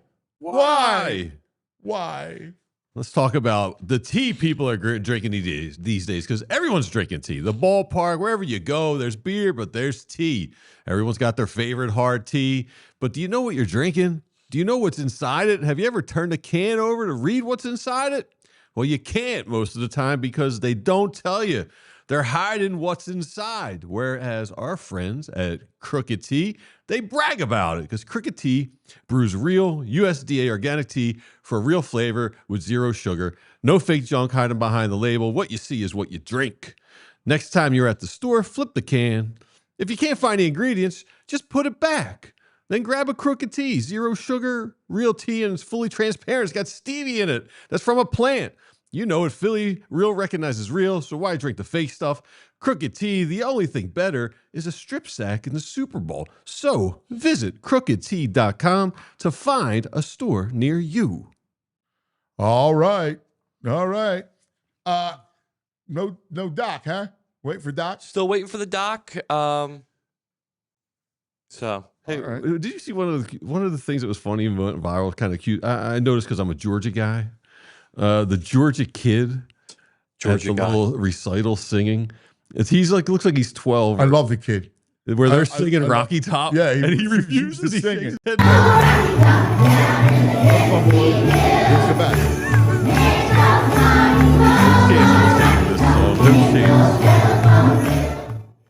I love the kid. I absolutely love the kid. All right, let's do Cuzmas. Our 12 days of Cuzmas. First of all, Chris, come over here. Do you have we have the gift card? Did you give it to him? He's already got it. He already has it? The gift card has been given. All right, it's been given. You're supposed to give VG that. Oh, yeah. I was practicing my hand motions. Well, then we'll switch it up. Yeah. We'll do it live. No, give it to VG. Chris, come here. Come on over here. Chris Gordon was at Dick's Sporting Goods. We were at the game at the store on Monday in Cherry Hill, and he won it. He won a $500 gift card to Dick's Sporting Goods. Chris, congratulations, buddy. Thank you, man. That's awesome, man. I think that's fantastic. It's the 12 days of Christmas, and there's no better place to go than Dick's Sporting Goods for all of your incredible gift giving. We give the gift of sports. That's what we do. It was great, not only winning, but winning was seeing you guys. Really, that was it. Getting in and just getting the feel of everything you guys do. And it was just amazing to be there and to see you guys. Well, dude, I got to tell you, we were so happy you won because you're such a great guy. Like, we were like, oh, man, we love Chris. And it was funny. There was a ton of people, a ton of tickets. And VG pulls it out and he goes, Chris Gordon, he goes, that's that nice guy that I was like, oh, that's awesome, man. I was there. I talked to you guys. It was you had your wife. Fantastic. Yeah, my wife loved it. It was great, man. What are you going to buy? Oh well, I'm gonna get some gift certificates. Don't tell anyone. Yes. And then I'm gonna go get myself some really nice shoes. Nice. Real nice shoes. I don't really splurge all the time. Good. So you get a little closer. yeah. Good for you, I buddy. splurge all the time, so I can't. Be nice to do that. Good for you. Well, VG, do the honors. Well, on behalf of PHLY Sports and the great people at Dick's, here is your gift card for $500. Woohoo! ALLCITY PHLY. Thanks, guys. I appreciate it. You're the man. Thanks for your time. What a great guy. Fantastic. All right, our 12 days of Christmas. What is this, 8? Gotta be. This is day 9. Day 9. Yeah. I have a great one for you, and this is Sixer jerseys. Yeah. All right. How about we go a little play the song, BJ? Let's do it. Play the song. And Dick's Sporting Goods has incredible Sixer jerseys to get you ready, and Flyers jerseys. Tough one last night, Buffalo. Yep. We got the black jerseys. You got I love it, man. They got great stuff at Dick's. Great hoodies, everything you need. But the jerseys, they got jerseys, great though. jerseys, stuff like you get all that stuff. So maybe the boys will be getting that in their stocking. I like that swingman jersey too. I have Andrew Toney in that swing. you? I'm a big fan of the swingman jersey. I like that the swing blue. Yeah, it's I a like beautiful it. jersey. Yeah, I actually. See, I like the black one. Hey, I'm a big course, fan of that. that's your That's what generation. I grew up in. Yeah. Seeing them wear that. Listen, sports and music, your favorite always goes back to your own childhood. That's it. That's it. That's what it is. Like, when it comes to jerseys. Now, I will say this. I love football now. How do we get to just saying I love Football. jerseys and you're just like Jerseys, right to I love football. He just randomly says this throughout the day. No, but it's so much. Cooking up some gravy. I love football. It's Wrapping presents. I love football. It's so Picking much. up some dog crap in the yard. I love football. No, but it's so much better today than it's ever been. Like, it's better than it was in 1992. Is it better than like when you could hit like West Hopkins hits and stuff? Yeah, first of all, it was unsophisticated. Night train lane, just clotheslining people. Yeah, like listen, I love the physical part of it, yeah. but offenses were really unsophisticated. Oh, you're an aristocrat. Well, I mean, listen, I'm a defensive guy first. Yeah, that's what I'm saying. Let's face it. It was so rudimentary. I was watching a game, old game on YouTube, and it was like an Eagles-Raiders game. It was and the Eagles have the ball inside 2 minutes, and the Raiders have no timeouts, and they're running plays. They're throwing the ball. I'm trying. I'm like, what are you doing? And they threw an interception. When I think back of great games, I don't have any offensive explosions. I got House of Pain, Right. Body Bag, Right. Bounty Bowl. Right. Yeah, They were awesome. Oh, you remember that game? The Eagles put up 48. It's like, yeah, maybe, not really. Yeah, No, they didn't have a title. no, I'm not with you here. I want the old school brutal defense.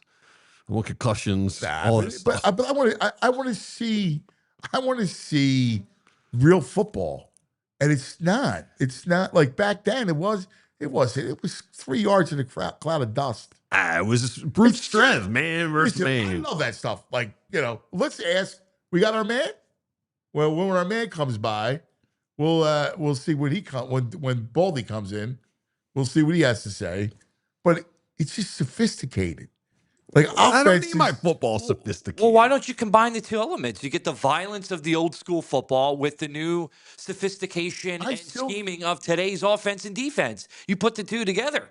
See, I still think that there is good defense being played. Like, I love watching. Yeah, He but wants the they've hits. kinda- He wants the nasty they've hits, kinda like taken the edge off the defense. bone breakers, Okay, well, there's no cheap shots. the clothesline. Hopkins, It was Ronnie a Lott. Dirty Waters. I loved it. I But didn't say dirty waters. You said But that. let's be real. I mean, there was a lot of dirty. Looking for good, solid hits. Like, listen, I loved it. So I'm a hypocrite. Yeah. But come on, bro. I'm surprised you like the sophisticated version. But the game is played at an elite level. I love these kids. These kids that come in like they know their craft. Watching Puka, like that's an amazing. Watching Stafford put stuff in the mouse hole. Yeah, we had that back then. Plus, We didn't have that. Elway and Marino. Elway was not a mouse hole thrower. He wasn't. Marino was. Elway wasn't. He wasn't a great, like, automatic great throw. Elway was like the poor man's Josh Allen. All right. And Josh has a way better arm than Elway did. What? Yes. No, he doesn't. Yes, he does. No, I hate to ruin it. You're delusional about the modern football. Speaking of Josh Allen, I found this really funny meme online, and I just wanted to show you. Sam Darnold deciding who he'll be before every drive. It's either Josh or Tua. That's great. That's great. That's really great. funny. Hopefully we get Tua when we play him in the playoffs. So I hate Darnold. And he's a hate to face. And hate to face the name. Yes, Darnold. Right? Darnold. And he's got the mustache. Like, I just don't like him. I'm completely with you. I was texting you with you last night. I was like, I hate Darnold. Don't like him. All right, we gotta Doc's here. We gotta go Doc quick, and then we'll get right to Baldy. So let's get to Dr. Mazur. Awesome guy, nationally recognized sports medicine surgeon who specializes in ACL repair and knee reconstruction. We're going to talk about the Patrick Mahomes injury and what that means. Now, he doesn't treat him, but he's going to give us an insight, as all the Robin doctors do each week. Doc, good morning. Happy holidays, buddy. Same to you. Bon Natal. Good to see you. You got the great. I love him. I want to go hug him. Doc, tell us about what you could foresee an injury like this for next season for Mahomes. There's already talk that, you know what, he probably won't start the season. So, it was a very interesting Sunday. I watched both those games. Micah Parsons and Mahomes, and it was kind of two variations of the same thing. And if you go back and you watch the film, Micah Parsons had a non-contact injury, and if you watch it, you slow it down, you see he landed, his knee went in, right? So, what happens there is you put a little stretch on your MCL, you load your lateral joint, you start coming forward, and you tear your ACL. Patrick Mahomes is the opposite, and Micah Parsons is probably the more common type of non-contact ACL. So if you slow down the Mahomes tape, you see he lands, but he gets hit from the inside, and his lower leg bone goes towards the outside, right, and not in, which puts stress on his LCL. So basically, you have four major ligaments in your knee. On each side, you have your collateral ligaments, and they're your varus valgus, your side-to-side stabilizers. And then in the center of your knee, you have your cruciate ligaments. Cruciate means cross, like a crucifix, and they cross each other in the center of the knee. The PCL is the stabilizer to posterior translation. It keeps your leg bone from going backwards out from underneath your thigh bone in the simplest terms. The anterior cruciate does the opposite. It keeps your leg bone from coming forward, but also controls rotation. So it's very important if you want to do anything where you stop, start, land, or change direction.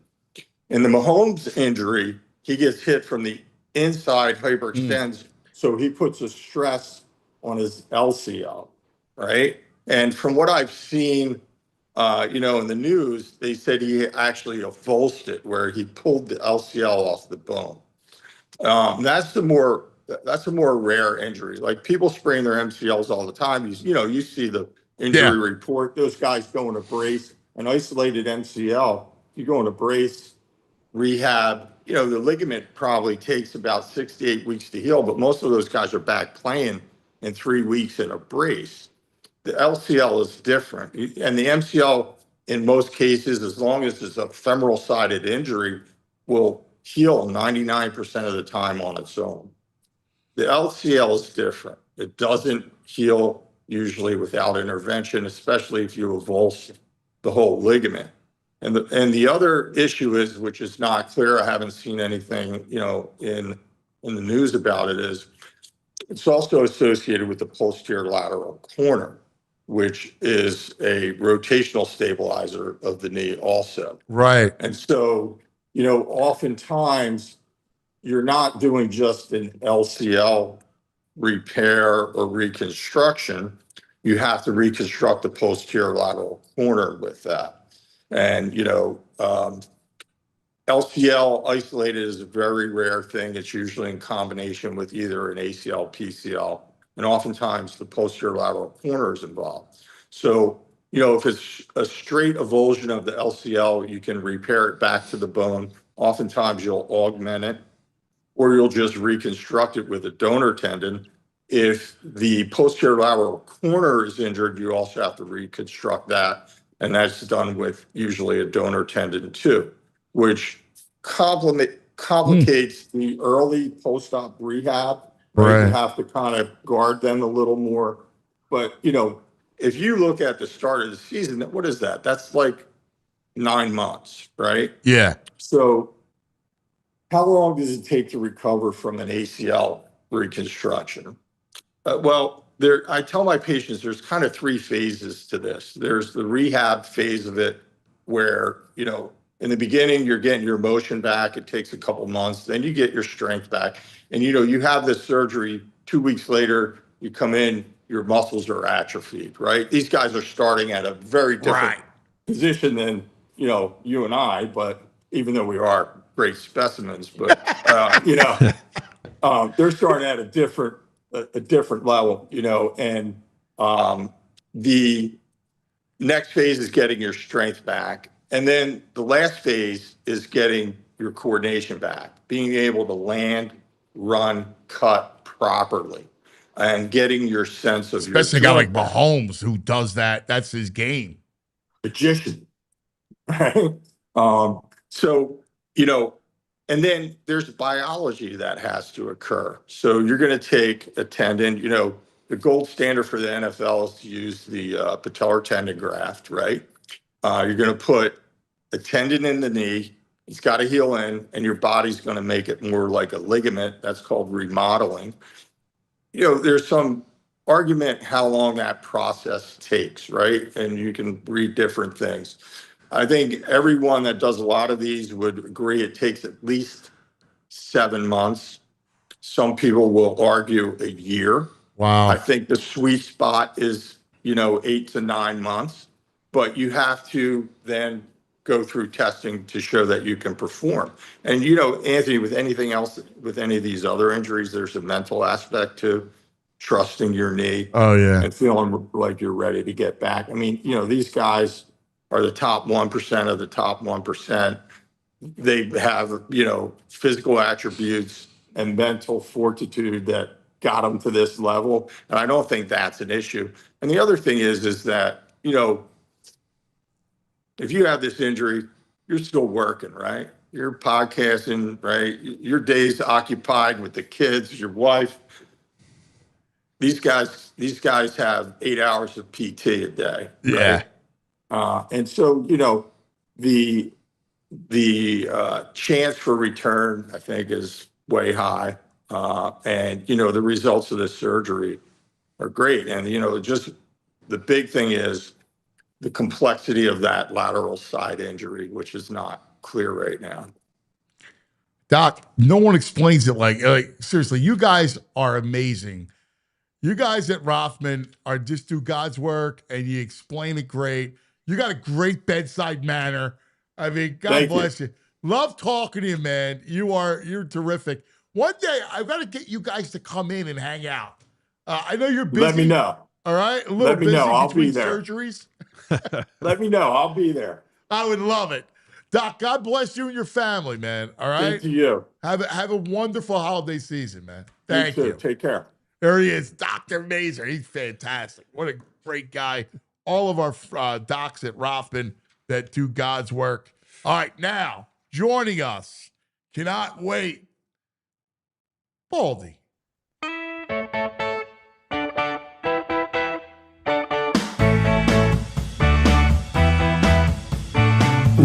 Baldy. Oh, let's talk some football. Baldy. Oh, he likes pizza and football.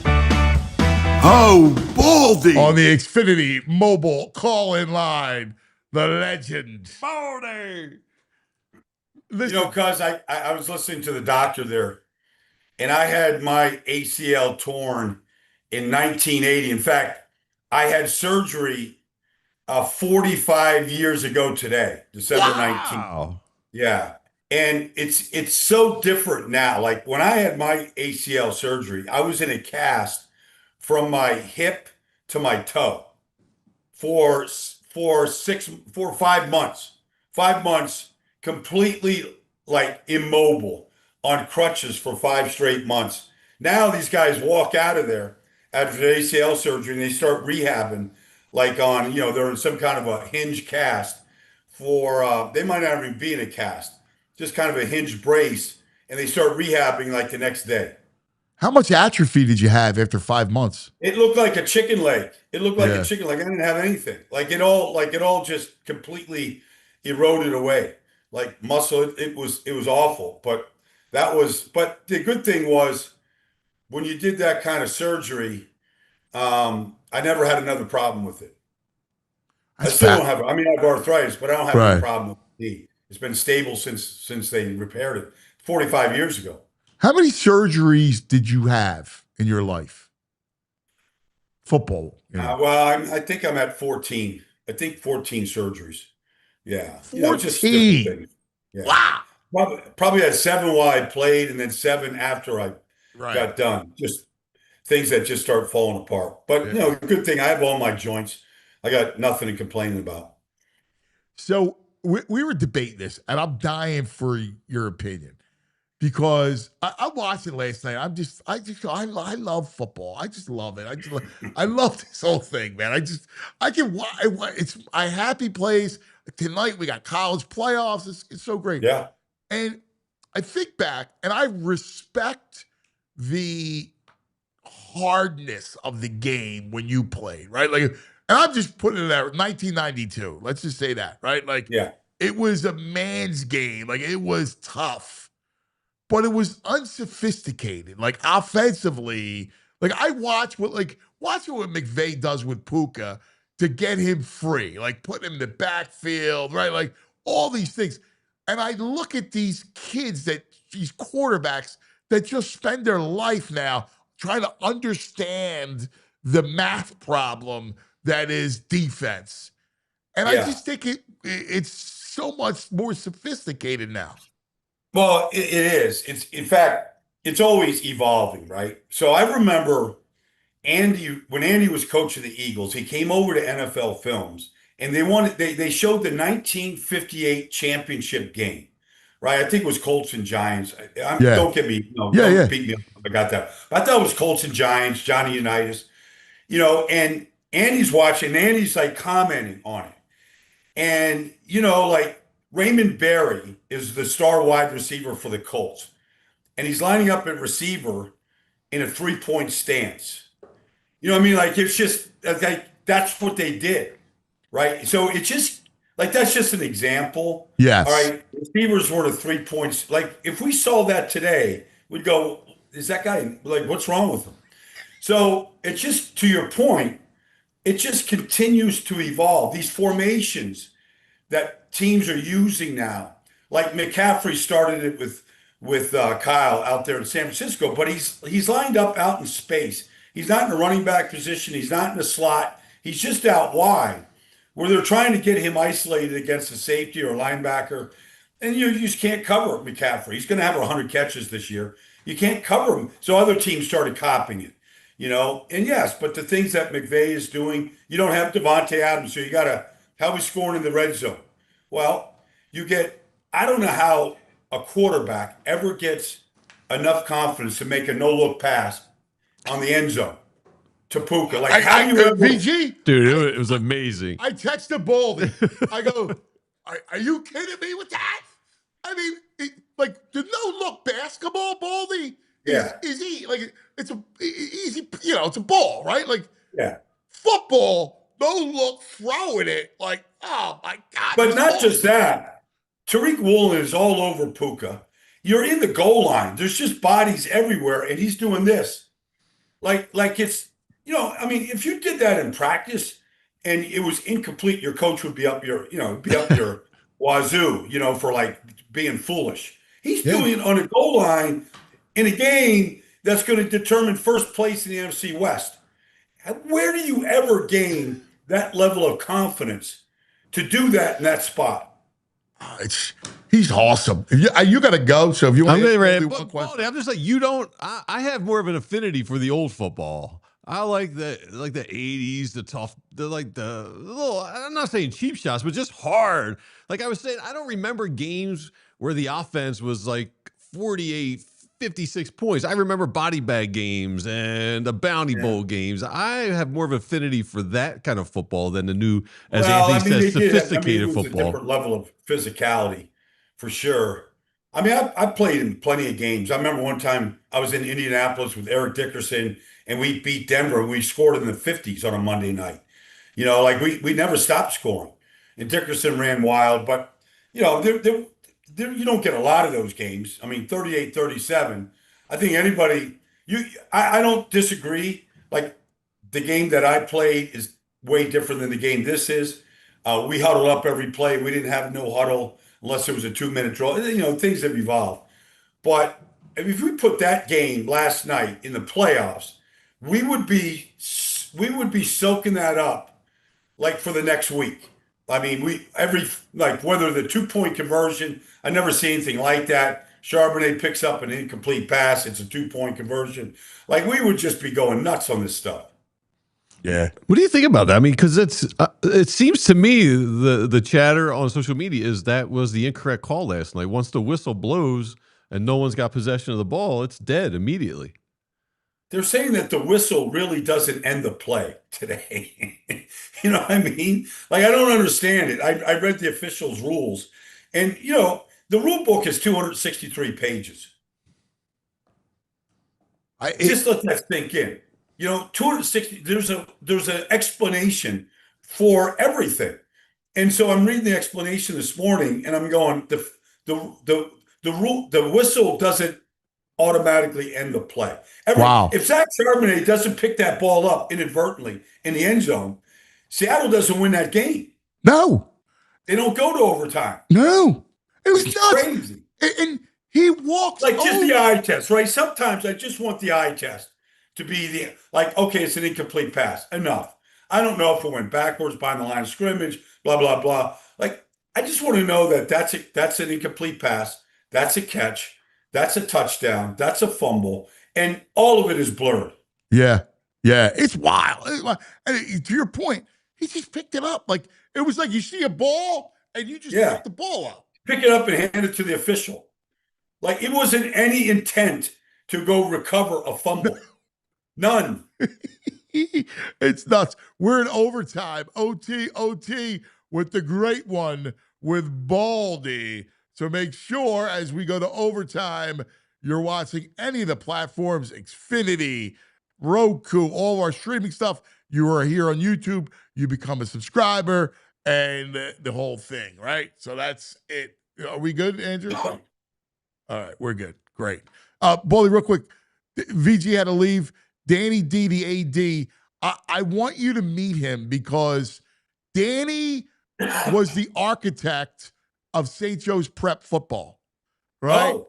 And he built that program into the powerhouse it is today. He's now at Penn Charter. Nice to meet you. I don't think his microphone's working. Yeah. How we doing? There you go. There we go. Yeah, but he's a big fan of yours, Baldy. Thank you. What year did you get there? 2019. So they were rolling. I helped move. Anthony's being very polite. I just kept it moving. They were solidified. We continued to build it. All these titles after. Yeah, we won a bunch of state championships, but Yeah, just great coaching staff. Gabe Infante, who's at Duke right now. Yeah. Baldy went to Duke. He was Gabe. Gabe came in 2012 and really started getting the ball moving with it. They took some lumps early on, but Gabe really started building that program to be what it is today. And now he's really close with Manny, and now he's the associate head coach there.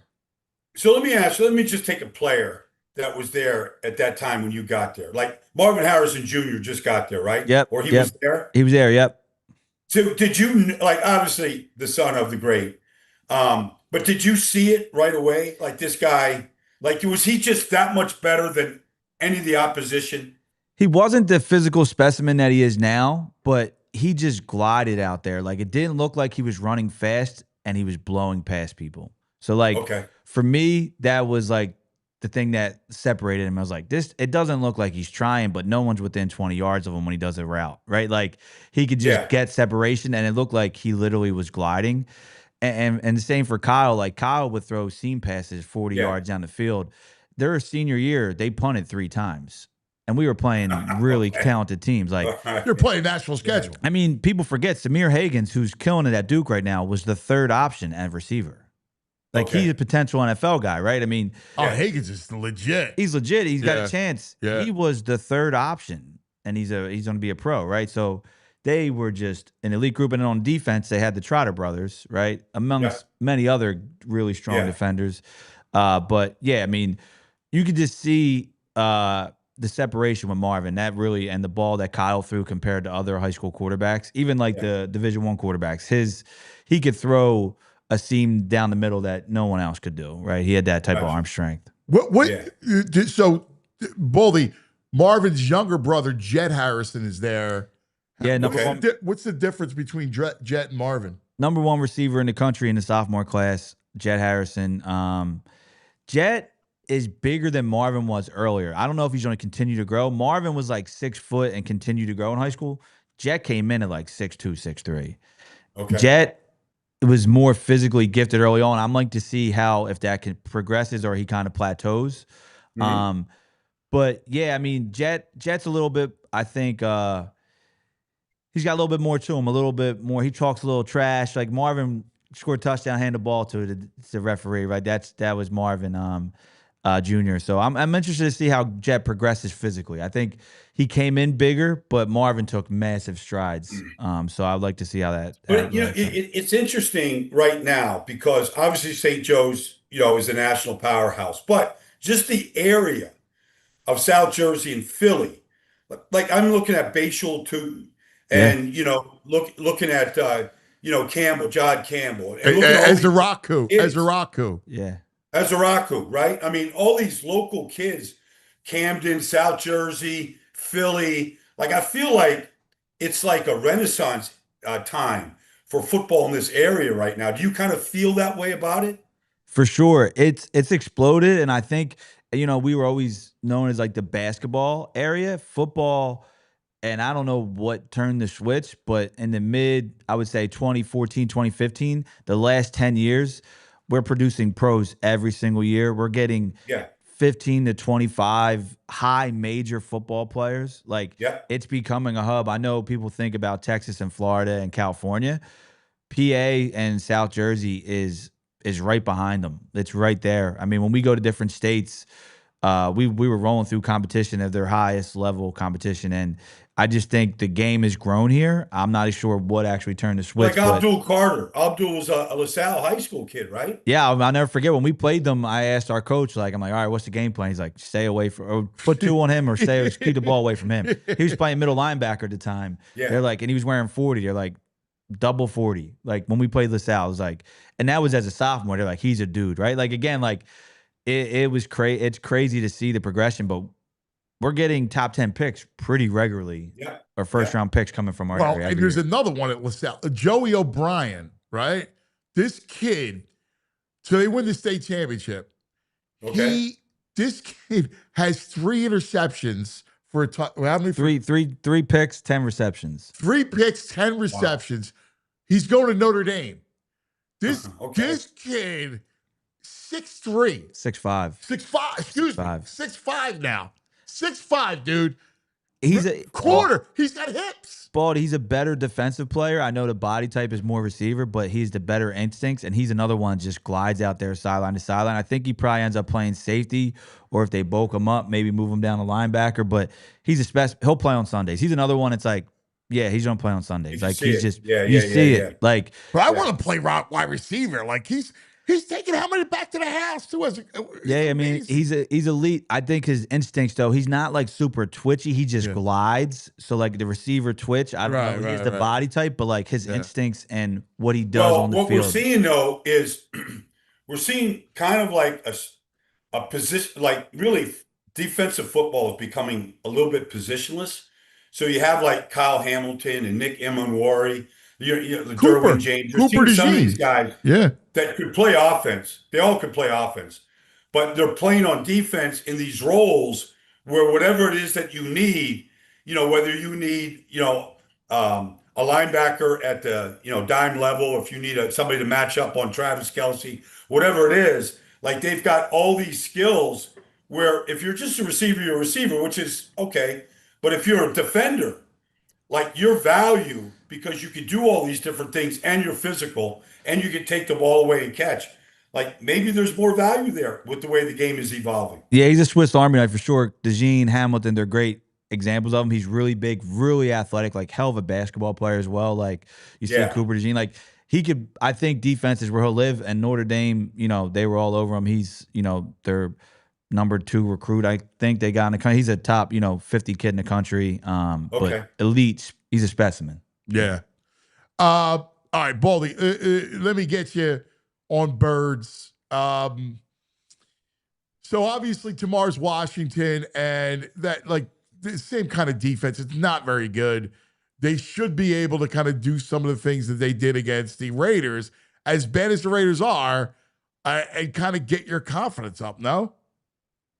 Oh, absolutely. I mean, look, Marcus Mariota, when he was here, I didn't think he was any good at all, but he's actually played very well. Between the touchdown, between his running, he's averaging over 6 yards a rush. He's running the ball like he did when he came out of Oregon. Like he's really good and tough.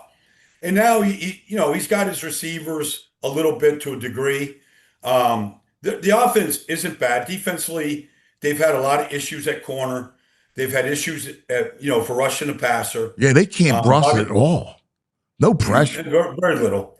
Frankie Louvu doesn't look like the same guy that we've seen in the past. I mean, Von Miller leads him in sacks, and Von is still a good player, but he's not Von Miller was defensive. Broncos, was the MVP of the Super Bowl. Like he's not that level, but so they look. They sat Jaden Daniels down. I don't understand it. Like, is he really hurt, or are they just putting him in bubble wrap to next year? Kid's got to play, but regardless, like it's a 5 o'clock kick. By 7 o'clock tomorrow night, the game should be over.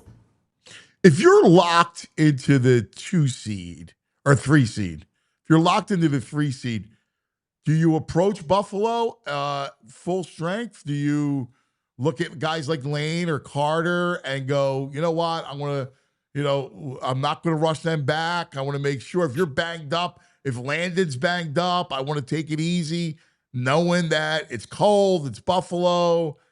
I want to be right for the playoffs. Maybe. I mean, those are some decisions that Nick will make next week. But I know Lane wants to play. Like he's already been taking pass sets. He's doing stuff. Like he wants to get out there. He wants to reckon. Personally, like he has bigger goals than whatever is available this year. But he wants to get out there and play and get himself back ready for the postseason. I know he wants to play. So maybe Nick can set him down if you're, to your point, if you're locked into 3 seed, what's the point? But I think they got to play. They got to play through this 3-game losing streak that they were on, and all the stuff that was being said. I think they got to continue to evolve as an offense. And I think it's important to go up there to Buffalo and see a team to get yourself playoff ready, to get battle tested. Like it's important to play those games. Go up against Josh Allen and defend. You're gonna see, what I don't care what you see. If you go to see Chicago in the postseason, like Caleb Williams can do a lot of things that Josh does, like how to defend a quarterback that can break the pocket and do those things. So I think that I would play the game to win the game like it's, a home field advantage or 2 seed or whatever else you might be able to attain. I would play the game to win the game, and I wouldn't be looking to rest anybody. When you look at the Eagles and, obviously you watched those teams last night, what kind of chance you give them against the Rams or Seattle? Well, I mean, look, right now Stafford is going to win the MVP. He's got 40 touchdown passes. I mean, I don't see anybody covering Puka, and then you got Devontae out there. The run game, the line is playing good. Like, they're going to be a tough offense to stop. They were tough when they came to Philly week 4. They were tough. Seattle's defense they've got real problems on the defensive side. I mean, whether it's Witherspoon or whether it's Emanwari or it's Big Cat or they just have depth and they've got playmakers on that side of the ball. The thing that got them back in the game yesterday, and this would be something that the Eagles, if they play Seattle, like they got 3 straight third down stops in the fourth quarter. Yeah. And they got the ball back. You saw Shaheed, and they did some things, but really they have the ability to make those kind of stops. And because they can defend, they can play man, they can mix up their coverages, they're healthy. Like they're very, very good. I think both of them are, both those teams would be a problem for the Eagles. Yeah, the matchup. I don't like the matchup with Seattle. I don't. Well, the thing about Seattle, though, is that Sam's going to give you 2. All right? So, he's just not going to play a clean game in a big spot. I mean, I heard you saying you don't like him. The guy brought him back last night. He made some plays. He did. I mean, Jackson Smith and Jigba, nobody could cover him. Yeah. Even the 2-point conversion was a good play. He knows how to play quarterback. He just can't play a clean game in a big game. And so if you could go in there thinking he's going to give you 2, maybe that's enough to swing it. Yeah. Packers losing Micah too much? I think so. Yeah. There's nobody else like Micah in this business. I know the Eagles have had kind of their way with Micah for the most part, but the way that Jeff Hafley is using him in Green Bay, the defensive coordinator there, I just think his ability to freelance, once the quarterback starts to move, if he's chasing you, it's just impossible. Watch him against Bo Nix. As good as and athletic as Bo is, watch Bo Nix try to complete a pass when he's on a dead sprint trying to get away from Caleb. You can't do it. And they don't have anybody else, Rashawn Gary, Lucas Van Ness, they don't have anybody else that can pressure a quarterback the way Micah can. I think that team is going to take – I mean, they can still be good offensively, but I think that team is going to take a hit defensively. Anybody else? I look at Chicago, and I love Ben Johnson, but I just don't think they're ready to make a deep run.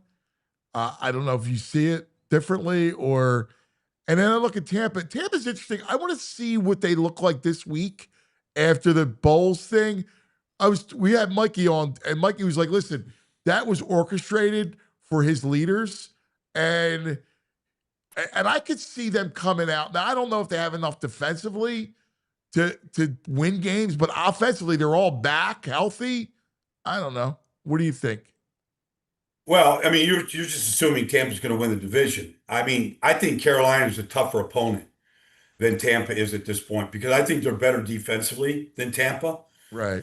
Tampa's issues have shown up all year long. Now they're going to get all their guys, Evans and Godwin and McMillan. They're all back, which might make them more formidable. Bucky, I mean, now you got 3 backs, Yeah, but Carolina came here last year and were a pass away from beating the Eagles in Philadelphia.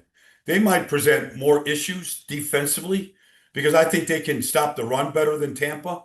And if they do that to Philadelphia, we've seen what happens when that run gets shut down. It has not been a prolific offense. But, look, can San Francisco be a problem? Yeah. They can be a problem because 2 things. One, Kyle Shanahan can coach offense. And they're 100% healthy on offense. So they're going to score points no matter who they play. Defensively, they're not very good, but nobody plays harder. So that's a credit to Robert Saleh in that side of the ball. So you're going to get tremendous effort. And, I don't think the safeties or corners are special. You might get a lot of big plays, but I think they could be an issue. But Ben Johnson is an amazing coach. The subtle things he thinks of, nobody else thinks of. Nah, He is he's a detail guy. He is a unique play caller and designer of offense. Yeah. In a world where you're talking about the evolution of offense and how that guy is on the cutting edge, the things that I see him do. Do you? All right, I want to give you one more Eagle thing. True or false? Like, to me, the most important player for this postseason is Carter, and getting Carter back to where he is, because Carter's the one that can wreck a game by himself. As good as that defense is, and it's very good, Carter's the one that the Rams, like, you that kind of pressure, that kind of push that he gets, Phillips off the edge, you could put Stafford in the blue tent. Like, you get my point. Like, that could happen. So to me, Carter's the most important guy on that team. I don't disagree with that. I don't disagree. The third corner is important. Adoree has played much better. It was an issue for every bit of the first 10 games. He's played better. Obviously, they've settled in with him. But, you get to the postseason and you play the Rams or you play Seattle and you got Shaheed out there, or you got, Devontae Adams out there, some of these guys, like, that corner better be able to hold up, and stop that ball from going over his head. So I would say, but, Carter can help with the pressure that he can provide. So I don't disagree with how important Jalen is. I don't know the status of his shoulders, if they need surgeries. Like, I don't know how bad he is. I haven't talked to his agent. But at the same time, I think you're going to get him on the field for sure. And what level of Jalen you get, I'm not sure yet. Tomorrow night, New England, or Sunday night, New England and Baltimore. I can't wait for this. I think this is a great game. I want to see how the Patriots respond after the Buffalo kind of collapse. They're still so good. I'm thinking that they beat Baltimore. I'm curious to what you think of that game. Well, this rookie, Travion Henderson, I mean, the guy has 5 touchdowns of 50 yards or more. 5. Now, Saquon last year had 7, all right, and ran for 2,000. This kid hasn't started a game. Like, he's their change of pace back. Yeah. But he can score from any, and it'll be interesting, Vrabel is going to see Derrick Henry on the other side. Like, Derrick Henry was his best player in Tennessee when they were the number 1 seed, and he was running for 2,000 yards. Like, he respects Derrick Henry as much as anybody in Baltimore tomorrow night. And he had 100 yards last week. The yards aren't coming as easily as they did a year ago, but you always have to kind of hold your breath that if that locomotive gets going, he can still run away from anybody. So Baltimore, Lamar has not played well in the last 6 weeks. They're still in a position at 7-7 to win the division. They play Pittsburgh week 18. Like, I want to see Lamar on the national stage look like Lamar, because I think if he does, then Baltimore can certainly win that game. Where you at this weekend? I'm in Detroit, man. Pittsburgh, Detroit. That's awesome. Yeah, I mean, Pittsburgh wins. I mean, Aaron's played really well 2 weeks in a row. But it's interesting. I broke down this kid, Dylan Cook, the left tackle in Pittsburgh, number 60.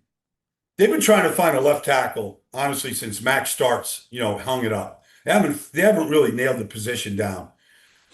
This kid was a quarterback in high school in Montana.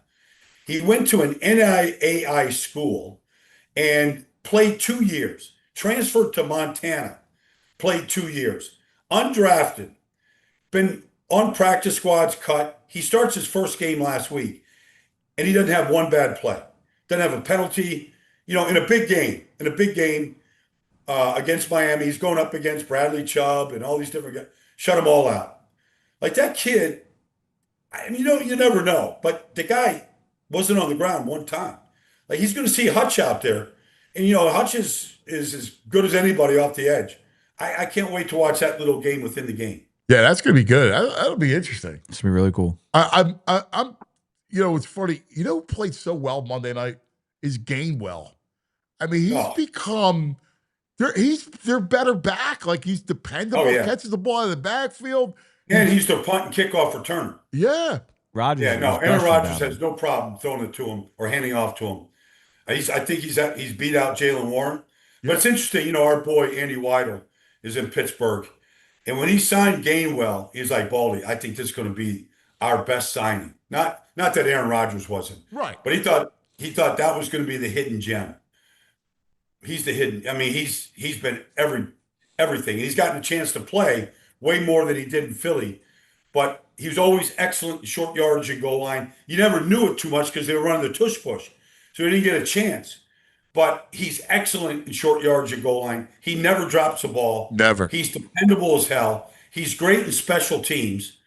He's a good player. He really is. There was a press conference with Rodgers that he just gushed about him for 5 minutes last week, where he was just saying he's the best receiving back he's ever probably played with, and like he's just so smart and knowledgeable. He reads coverages. Like he's a dude as a quarterback you want standing next to you. Like he was gushing about him, saying how great of a signing it was. Aaron can like literally blow fuses when guys make mistakes. You can see it. Like smoke comes out of his ears. Yeah. When guys aren't where they're supposed to be. It's never the case with Gainwell. Never. No, it's cool. true. And blitz pickup, it doesn't matter. Blitz pickup, kickoff coverage. Like he had 2 tackles in the Super Bowl last year on kickoff coverage. Hey, you're going to see Detroit. And Detroit, I still go, if they get in, I don't want anything to do with them because I still think they're dangerous. What did the Rams do to take out Gibbs? Well, it's the same thing they did last night. Outside of 2 Kenneth Walker runs, they completely shut their running game down. But you look at those, I mean, Kobe Turner, Josiah Stewart, Jared Verse, Byron Young, Braden Fisk. I mean, there's 8 of them. Yeah. And they all play the run the same way. They literally stack you. They play defense on the other side of the line of scrimmage. They stack you, they shed you, and they squeeze. Everybody chases from the backside.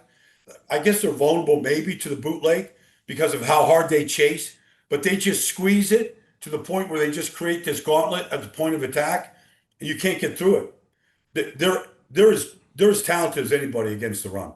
They really are. But they stopped them out of the backfield, too. That's look, I mean, Montgomery and Gibbs had 20 carries. They gained 70 yards. Gibbs, who's as good as anybody in this business to make big run, his longest run was 6 yards. Like they play it like they're just not out of the gaps. I mean, anybody that wants to learn how to play good run defense, go watch the Rams play. Yeah. Watch Gibbs this week against Pittsburgh. He will catch, I think, maybe 80 to 100 yards in receiving yards. Did you see what Achane did against them out of the backfield? And I could see Gibbs having a monster out of the backfield. The Pittsburgh's not a great defense. They played better the last 2 weeks. But they're going to see 3 guys on that team that can crush them. And Amon-Ra St. Brown, Jameson Williams, and Jahmyr Gibbs. I mean, they have to defend every play. They got to squeeze everything. I don't know if TJ is going or not right now. That collapsed lung is a collapsed lung. I don't know how quickly they come back, but regardless, I mean, they're going to have their hands full. You're down in Florida. We're tomorrow, Canes and A&M, buddy. I know. Like, I want to see, last time really Texas A&M played, they lost to Texas 3 weeks ago. Right. So, Friday after but Thanksgiving. they're a talented team, really talented. So yeah, I'm gonna find time to sit down and watch that game for sure. In between all the NFL action, it's gonna be great. Start of the playoffs. It'll be tonight. Oklahoma, Alabama. Yeah, it's awesome. Alabama's amazing. Alabama can't run the ball. What all the great backs, Gibbs, right? Henry. We just talked about half of them, right? And they can't run the ball. Simpson's going to have to win the game for them. Well, maybe. I just remember looking at Oklahoma when I did Texas OU, and I looked at their defensive tackles, and they all look like physically Jalen Carter. Yeah, they all look like they're just walking, fire hydrants. Like they're all built the powerful NFL bodies, like strong as could be. They're all 320 and up. But then they all can get off a block. It's going to be a challenge. Just watch that left tackle, Caden Proctor, though. Yeah. For Alabama. If they have good runs, it's going to be behind him. Love it. Baldy, you're the greatest, brother. We love Thanks, it. guys. Yeah, Nice thanks, to meet Baldy. you. Yep. Have Okay, a good man. one. See There you. he is, Baldy. I could do that all day. He's so knowledgeable. It's like, it's amazing. He's the greatest. Yeah, it's Real. great. I could do it all day. I could do it all day. He's the best. All right, let's take care of some business, and let's then we'll do. We go. I love it. And you got a couple high school hoop things for us? Yeah, we'll just give a preseason, like who's top of the league is in the 3 leagues. We'll give some love to some schools. We'll go back in a day. All right. Yeah, that works. All right, we'll do it like that. Let's talk about our great friends at Parks Casino. All right? Yes, let's talk about the casino. Give the gift of entertainment this holiday season. All right? Like the Excite Center. Danny, they have everybody. In fact, tonight at Parks Casino, Aaron Lewis and the Stateliners, some tickets still available. Just announced. February 28th, country artist Brett Young. March 14th, comedian Tracy Morgan. April 3rd, Cheap Trick. May 14th, The Wallflowers. Wow. Yeah. All right. You got something for everyone. Anyone's entertainment taste. I mean, they got it all. January 17th, Grand Funk Railroad. January 31st, the Marshall Tucker Band, Jefferson Starship. February 7th, Piano Men, Generations, a tribute to Elton John and Billy Joel. You can actually sing it. Yeah. ParksCasino.com to buy tickets for all shows. Parks Casino. You got to be 21. Gambling problem? Call 1-800-GAMBLER. All right, now let's talk about Chogo. You don't want like Baldy returning punts. All right. You want Baldy blocking. All right. That's what Togo does. All right. Let me tell you something. Keep your stars focused on doing what's best. The same goes for your business. You don't want your top people buried in operations, the tedious, time-consuming, redundant activities that wear them down. So Togo can help any business looking to reduce operating costs, becoming more efficient, unlock more time for their best people. Every engagement starts with a free process, mapping and engineering. No cost, no commitment. They don't bill a dime until the real work begins. Programs start as low as $1,000 a month, so you're not going to break the bank. Every Togo program includes a dedicated staff, custom automations. I mean, you got it. At Togo, they're going to turn your playbook into performance. You call the plays, they execute. Visit harnesstogo.com to check them out. Togo, baby. Let's go, man. Togo. Let's go, Togo. Andrew, would you have done one headlight if the Cosettes were here today for the Wallflowers? Were you going to do one headlight? Or you not know Wallflowers? I don't know the Wallflowers. Wow. Talk to the Cosettes after this. Not a Wallflower. I knew. I was waiting to see if you would have jumped in on a solo mission with I VG had to do some going. research, if I know the Wallflowers. I don't think I know the Wallflowers. You're not a Wallflower man. It's Bob Dylan's son. Oh, okay. Yeah. I like Bob Dylan. Yeah, it's his son. I'm a Dylan fan. Yeah, it's his son's the lead singer in it. Okay. Come on, man. Early 2000s, I think, mid 2000s. I feel like maybe I do know. I'm just like, I don't know. When you're on the spot, when you get D's as the only manager, got you by 4 years. We're close enough, but the Cosettes, he'll hear it, he'll know we it. might have different tastes in music, Come on, bro. In our Making Varsity segment, brought to us by the great people at Folk Auto Dealership, Kia of Cherry Hill, Charlotte Folk. I love saying it like that. Give me some hoops, man. Yeah, man. Hoops So update. Hoops, it's kicking in the league. We're about to get in league play for a lot of leagues right after break. Everyone kind of gets in the league. But going in, from the non-league schedule, talk about the different leagues. So like on the boys' side in the Friends League, right? Probably doesn't get a ton of love. Westtown is a power. They're loaded. Bunch of divisions. Aren't they always good? Yes, very good.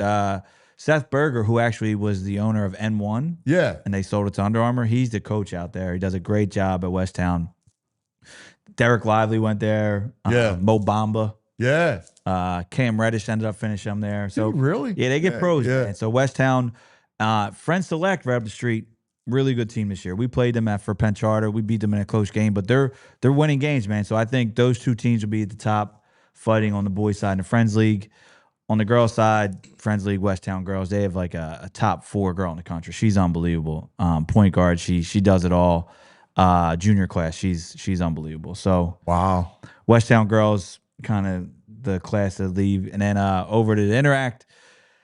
I think it'll be a dogfight at the top on the boys' side. I think Haverford School, really, really talented. Malvern and Penn Charter, the Penn Charter pups. We got a lot of sophomores playing. Oh yeah, the A lot of young, Charter pups. the pups. My pups are doing really well. So I think those three teams will be fighting it out for the league title and Interact. On the girls' side, GA is really loaded. So I think they will probably take it early on. And then the PCL, we got at the top. Newman I saw them play over the weekend. They lost to Haverford in a tight one. Really? Yeah, Haverford's got this kid Silas Graham. He's unbelievable.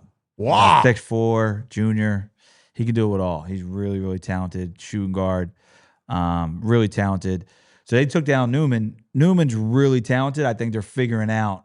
They got some new pieces how to share the ball. They got seven guys who can probably get 15, but it's not enough shots, right? So they got to figure that out.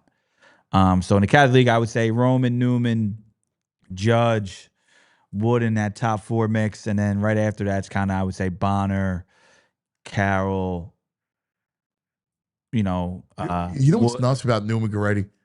Man, he's been there for a long time. Yeah, he's a legend there. He is a legend. Yeah, he just wins. And he figures it out. And I really respect how he challenges the kids. He holds them accountable, man. He's talking since early 2000s. Yeah.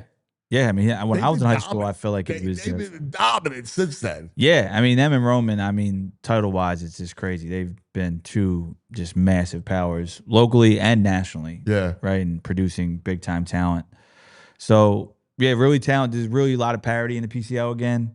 So, Plestra will be rocking. Actually, Plestra tickets pre-sale went on sale today. If anyone's interested, they can go get some Plestra tickets, Christmas gifts. Ah, it's awesome. Pre-sale for the PCL, so they're on sale. You're out early. That's good. Yeah, they put them out before Christmas. Like some seats are available because they've been selling out. So this is a good chance to buy them. And then on the girls' side, there's a really good Carroll team. O'Hara's really, really talented. And then I would say Wood. You can never count out Wood and Newman on the girls' side, but Carroll and O'Hara are the top of the class, I think, right now going into this season. So I love hoops. This is a great time. You're a hoop head. This is a great time of year. Well, playoff football, the college football playoffs, and hoops all going. I know it's sad for you because it's winding down on the football side. I know. But so we had our first home game last night. How'd we do? Did not go well. Not well? No, we played Catholic Partnership out of Camden. Very long and very good. We lost by like 9. All right. Yeah, but it was, I had the bench in 3 minutes to go. Yeah. We were out. We were done. Well, what was I called defense off the thing. I ran a 1-3-1. I ran a matchup. I ran a basic 2-3. Yeah, you're throwing it all out. I mean, I was trying everything. We just had no offense though. Like defensively, we got turnovers and all, but our best player, I got to do a better job getting him some space. Get him some space. All right. Yeah, he's our big kid, and Miller, and he's a good ball player. We didn't get him good enough. Were they in a man or a zone? Were they zoned? They were zoning. They went to a man a little bit, but it was really a zone. It's tough for young bigs against zone. So I'm trying to get him to flash because I had first we had him in the high post, right? And then, they're collapsing on him, right? Yep. So all right, dude, we got to get you I need you to move from the low block and I need you to flash. You got to move. I even had a guy down screen to try to get him a little bit of space and just to flash, right? Yeah. You got to be able to move. But I got to do a better job showing him how to kind of go baseline and move and then flash. He's got to move. He's got to have a feel for it. I like the back screens across from the ball. At that level, kind of. That's what I was doing. Yeah, try to do that, and then he's got to move. So you got to get him moving. I had Massimo run from the wing. Yeah. To kind of screen down low, and you got to hit him when he gets because there's a second. They got to be looking for it. So we were sloppy. What's early? I was telling my son, I go, listen, little things matter. We had way too many turnovers. Our entry passes were not good. Yeah. Well, you got some things to work on. It's early. Yeah. We'll see them again. Yeah. Let's go. Let's go. So I said we got practice tomorrow. All right. All right. Right back at it. Right back at it. Right back Tomorrow at morning. it. All right. What we got? We got Nugs and we got Back in the Day. Which one are you going to go first? Nugs. Let's do VG's Nugs. Oh, right? VG. Well, today's are Frazier's Nugs. Wow. Frazier's nuts. There's Nugs. Yeah, here we go. Here we go. BG's nuts, nuts. It's the time for BG's nuts, BG's nuts, nuts. All right. So crazy. Frazier's Nugs, VG's Great Nugs. Nuggets. Brought to us by Golden Nugget Jewelers, where Philly gets engaged. That's right. That is right. Okay, so the first one that we have for today is it's a fun one. If I can find it. Okay, so here we go. Peyton Manning's son. We all know Peyton Manning's 14-year-old son. He's becoming a viral hit right now because of some of the plays that he's doing in his practice and his quarterback play. So here we go. I'm Play that. jealous. Here we go. Let's see what he's doing here. Donnie, next play, go. Get in there. Hold right there. Wow. Look at him rolling out on the run there. That's high level on the run there. Wow. Great ball. There he is there. Look at him, 14 years old. He's making those types of plays. Wow. Look at that go ball. Oh, what a dime. Yeah, he's a dude. He's a dude. Send me that video. I'll send you that All right? video. I need one. I need a certain 12-year-old to watch that video. I will show you. I will send that video to you. There are rumors that are making waves with a certain Eagle, a Cooper DeJean. You guys were talking about him earlier. Yeah, I saw this. There has been so fans online have been connecting some dots, putting some puzzle pieces together.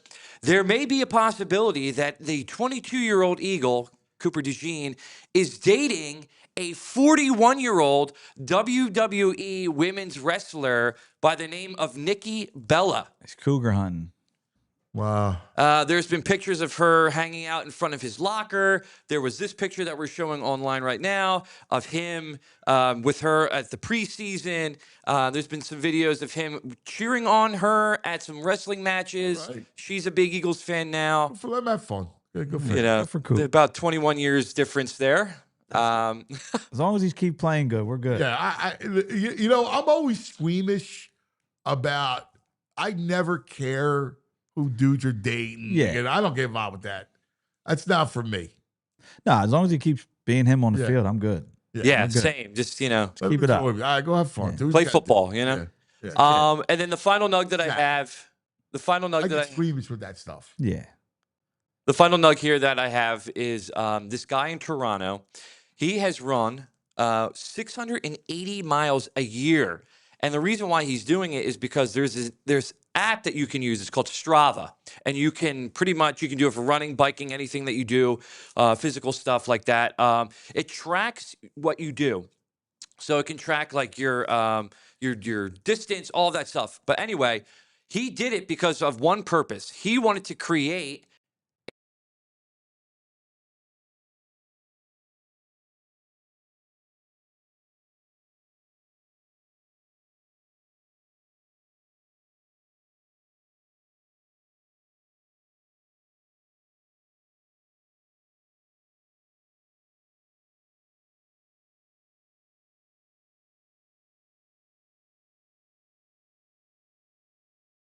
That's amazing. That was Yeah. crazy. That's pretty cool. That's the app Speaking about Strava. VG, you just only got to go to Hawaii and come back whiter than when he went. I saw him on the elevator. I was like, my God, you're just at 80 degrees and sunny. You look paler than the last time I saw you. Same thing. You come back from Hawaii, you look whiter. All right. It's crazy. He's Dracula. Should we go back in the day? Let's go back. Go back. All right. We're going back. We're going back. We're going back. Back in the day with True Mark. Oh, yeah. Mark Financial Credit Union brings us our back in the day moment. All right, this is a Phillies PSA. I don't know the exact date, but this was 1980s. This is a Phillies PSA from back in 1980s, where it's about drinking and driving and drug use. All right. Let's see it. The fans' favorite pastime. We want to keep it a good time for everybody. At baseball stadiums across the U.S. and Canada, there's a new team spirit. We want you to have fun at the game. We want you safe on the road, because we want you back. Everybody's pitching in to keep drinking from spoiling a good time. Responsibility! That's the spirit! So when you make your run for home, we know you'll be safe. Get the team spirit. Team techniques for effective alcohol management. Oh, look at that. I don't need drugs. Anti-cocaine. I don't need drugs. That was very specific. It wasn't anti-drug. Anti-cocaine. And they started it with the chalk in the Well, beginning. man, What's going on here? It's the 80s, you know? That was kind of the thing of the 80s, right? Yeah, you know, I everybody guess. was... Yeah. I wouldn't Scarface. expect it to be Yeah. so specific I there. know, right? Anti-cocaine. Yeah. For the Phillies, like, who's, you know. Well, Speaking of Phillies, real quick, just to bring it back up, they traded Strahm to the Royals. Well, I didn't see it. Yeah, so they traded. It was a salary move. Yeah, salary move. So they got a kid Bolin, who's a right-handed young pitcher, right-hander. He's got a 25% strikeout rate. He's got some decent stuff. I'm hoping they make a move at third now. I think they freed up some money, right? Well, that's the point, right? Like they're that's freeing what up money. They got to get a bat. Well, that's what I keep thinking is that they got to make a move at third base. You can't come back with Bohm and Marsh. No, you can't. Like one of them's got to go. I agree. So I thought, but my thought, if they move Strahm, they free up some money. And then also in the outfield, right? They try to shred 10 with Nick, right? They're shedding some money here. Eat Nick. They're going to eat all 20? Well, No, who's going to take him? He's got no takers. I know. Well, I think. I mean, you got to hope like sometime in February they go, all right, well, yeah, we'll take him. But I don't know what you're probably going to have to pay him 20. Yeah, probably throwing some big league chew at that or something. I don't know. Get a load of big league chew for Nick Casty. So I know everybody was talking like people bringing up Marte, and I love Ketel Marte. Like you could bring him in and he could play second. You could move Stott over. You could play short. Like you could do different things. Move Turner back in the outfit. Like you could do. What does he different cost things. though? But here's my point. People were talking about him like he just signed. He's got $116 million left on his contract. There's a $46 million deferment. Yeah. I don't see them doing that. But it's probably two high-end prospects, no? Like it's like they're That's with that. Yeah, I'm saying on top of it, but not the money out of it. Like you're gonna give up some valuable pieces. Yeah, I don't see that. I don't know who you're gonna. I don't know who you're. I was surprised. I thought they were gonna sign Bader. I guess the money might be higher, and then put Crawford out and left. I didn't. So I was would surprised. like Bader back. I'm surprised you're putting Crawford. But can I tell you, like, he wants a lot of money and wants 3 years. Yeah. No, agreed. I thought it had to be that. I thought the plan would be that, and it's probably just he's asking too much. That's why they're around 1 more. Yeah, but I would prefer it. Yeah, and have Crawford. I just think it's tough coming up playing center field. That's a big position. Yeah. Right away. He's a kid, but our winter workouts begin January 3rd. So let's start raking. Yeah. Start raking, baby. January 3rd. I may No go break. tomorrow. Go right After basketball practice, I may go. That's a great day. You're gonna have a day tomorrow, man. We'll be up early. Yeah. We have Danny D and I, our show tomorrow. Yeah. Project NIL on Fox. Bright and early, Andrew. Yeah. What, 5 o'clock in the morning? Yeah. Yeah. Huh. Yeah, I got. I'll enjoy my bedtime. Yeah. Yeah. You can go back and listen to it on demand. Oh, you can. Of Oh, yeah, course. it's like on Spotify and Apple Music. Yeah. Anyway, that's going to do it for us. Andrew, great job. So much fun, man. Chris, by the way, congratulations again. Thanks for hanging with us. Danny D, the AD. VG went to go pick up members from Anthrax. They're in town. Yeah. So he went doing to a big shoot. He's always on. He's always doing something. Yeah. He's I like to get a show He's a on it. creature, Yeah, man. we gotta follow him with some He cameras. would be a good just like a little show on following him around town. Yeah, he's everywhere. He's into all kinds of stuff, man. Yeah. Yeah. Colt, I mean, you name it. Don't know why. He's like a bad bug you catch. All right. Everybody have a great weekend. We love you. Go Birds. Go Birds, baby. Big win tomorrow. We all silly like the mayor.